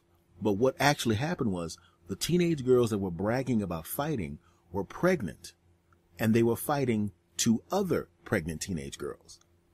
So I'm standing at the counter. I'm trying to get my green tea and they're talking over there. And, they're really animated about how they're going about their stories. And then she came downstairs with a butcher knife and I knew that bitch was going to do it. So I had a big knife in my purse too. I had a knife, and then they had guns in it. And I'm sitting there going, you're all pregnant well, this is what I was thinking. I didn't say it to them. They're talking about fighting and about to stab somebody and shoot people. And it's a room full of pregnant people. And it didn't even occur to them that that was a really dumb idea. So they look over at me and they start smiling at me and, as if, they think I want to become involved in listening to this ridiculousness. I didn't. And they were trying to involve people. You know how when a person is animated and they start looking at you while they're telling the story, hoping to draw you into the conversation. They tried to do that with everyone, but nobody wanted to hear this. We're all just thinking, what the hell is wrong with you? So she's animated and she's a little hyped up because of the story. She turns to buy her food at the counter, and the lady behind the counter was new and mistakenly thought that she hadn't paid for it. So instead of going, oh, no, I did pay for it, just ask the other lady, she slams her hand on the counter. Bam! I paid for it! What the fuck you mean I didn't pay for it? I'll turn this whole place out! You mother... That's what she started to sound like after a while. And then she looks at the lady behind the counter and says, you know what? You ain't nothing but a stupid. And then she uses an epithet, a racial epithet, that's usually directed at Chinese people. I'm not going to repeat it because I refuse to say words like that, but you get the idea, okay? And the lady behind the counter goes, no, I'm not Chinese, I'm Cambodian. She looks back at the lady and then says something to her that, as it turns out, was a specific racial epithet for Cambodian people. Because the lady behind the counter was surprised, first of all, that the lady knew it and that she would actually say it. And we're all looking at her like, what? And my first thought is literally, who has a Cambodian-specific racial epithet in the holster ready to go? Most people don't even know what a racial epithet for a Cambodian is, especially if it's Cambodian-specific. But she had that sucker ready to go in the holster.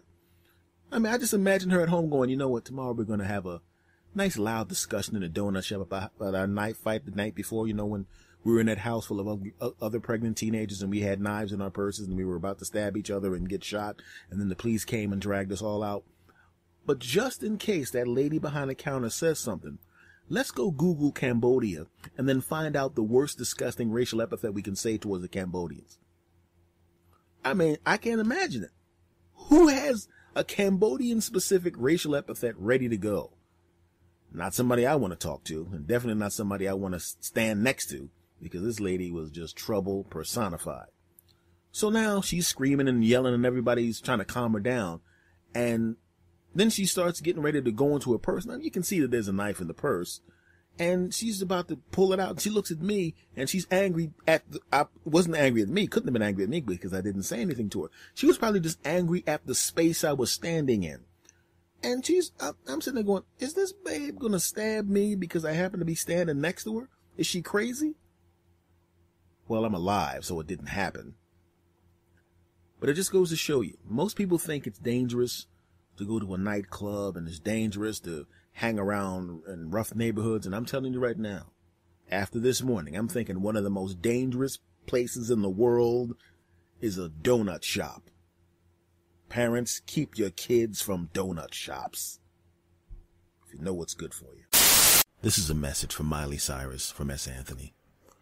Miley, you've been getting in a lot of trouble lately for the way you've dressed and some of the magazine articles you've done and some of the way you've been posing and revealing outfits. And most recently, you've gotten in trouble for, your dancing at the VMAs, the outfits you wore, and also for you twerking in front of Robin Thicke's junk. But I'm telling you something right now, Miley. If that's what you want to do, if that's what you need to do, you keep doing it. And in fact, I would like to offer you something. If you ever feel the need to bend over and rub your 20-year-old ass on some available junk, I want to let you know, Miley, I'm there for you. That's right. Any time of the day or night, if you feel the need to bend over and rub your 20-year-old ass on some available junk, you call S. Anthony and I'll help you out. And I'm not the kind of person that likes to be too selective, meaning keeping people out. This is a message to any attractive 20-year-old woman, especially if you're rich like she is. If you need to rub your junk, your buttocks on someone's junk, I'll be there for you too. That's right. Your butt's in the air and you want to put it on something, my junk's available. In fact, if there's any attractive women out there who want to rub their butts on my junk, I'm also available for you too. So if you're a woman and you want to rub your butt on something, my junk's available. Don't get the wrong idea. Don't think that I'm trying to get some kind of disgusting sexual gratification of rubbing my junk against 20-year-old women. No, that's wrong. This is about me giving back to the community, the world community. Not just any man will make his junk available for attractive 20-year-old women to rub their butts on it. But I'll do it because it needs to be done. And when things like this need to be done, you come to me, S. Anthony, the man whose junk is available for 20-year-old women. Yeah, I like to give back. Now, if you like more help like this, please subscribe to this channel and like everything that I do because it's worthy.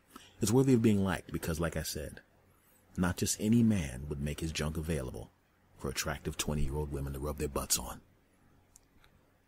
Yeah. Well, folks, you can't say I didn't warn you. It's just going to get weirder from here. I just want to thank you guys for checking it out. Hope you come back for more because there will be more. And I had fun. I hope you did too. Once again, thanks for checking it out. And until next time, S. Anthony out. Go! S. Anthony Thomas. Go! S. Anthony Thomas. Go! S. Anthony Thomas. Go! S. Anthony Thomas.